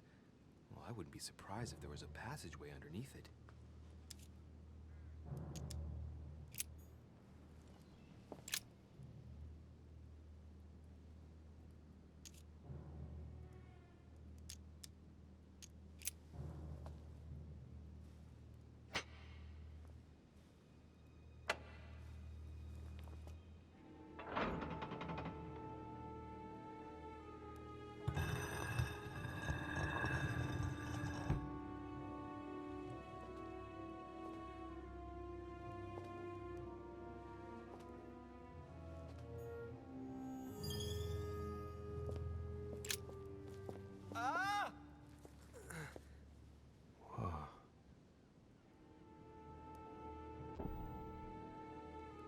Again?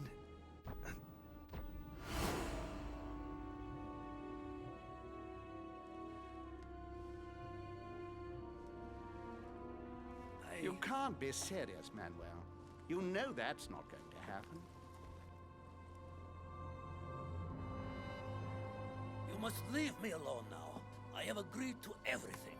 Even to... Agreed? I wasn't aware you had a choice. What's going on here? What now? What else must I do to win back my freedom? Obey me. Now get out.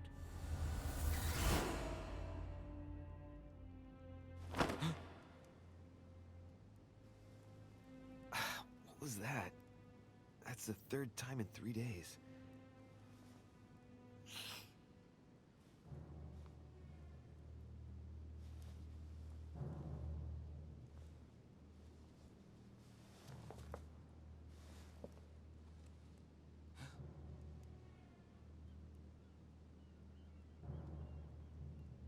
Let's see if you're in there, Mother.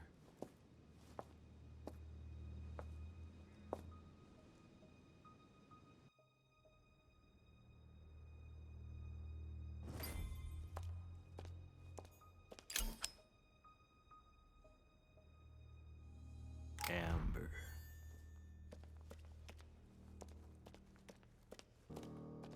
Bandages. Someone's been patching themselves up. Looks like my mother took advantage of being in hiding to change her bandages, huh? This is silk. She must have used her own clothes.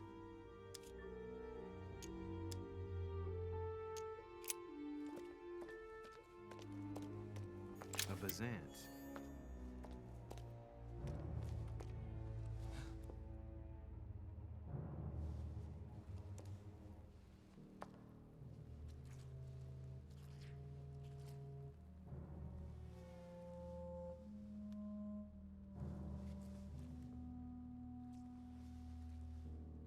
Damn it, Mother. Now what's happened?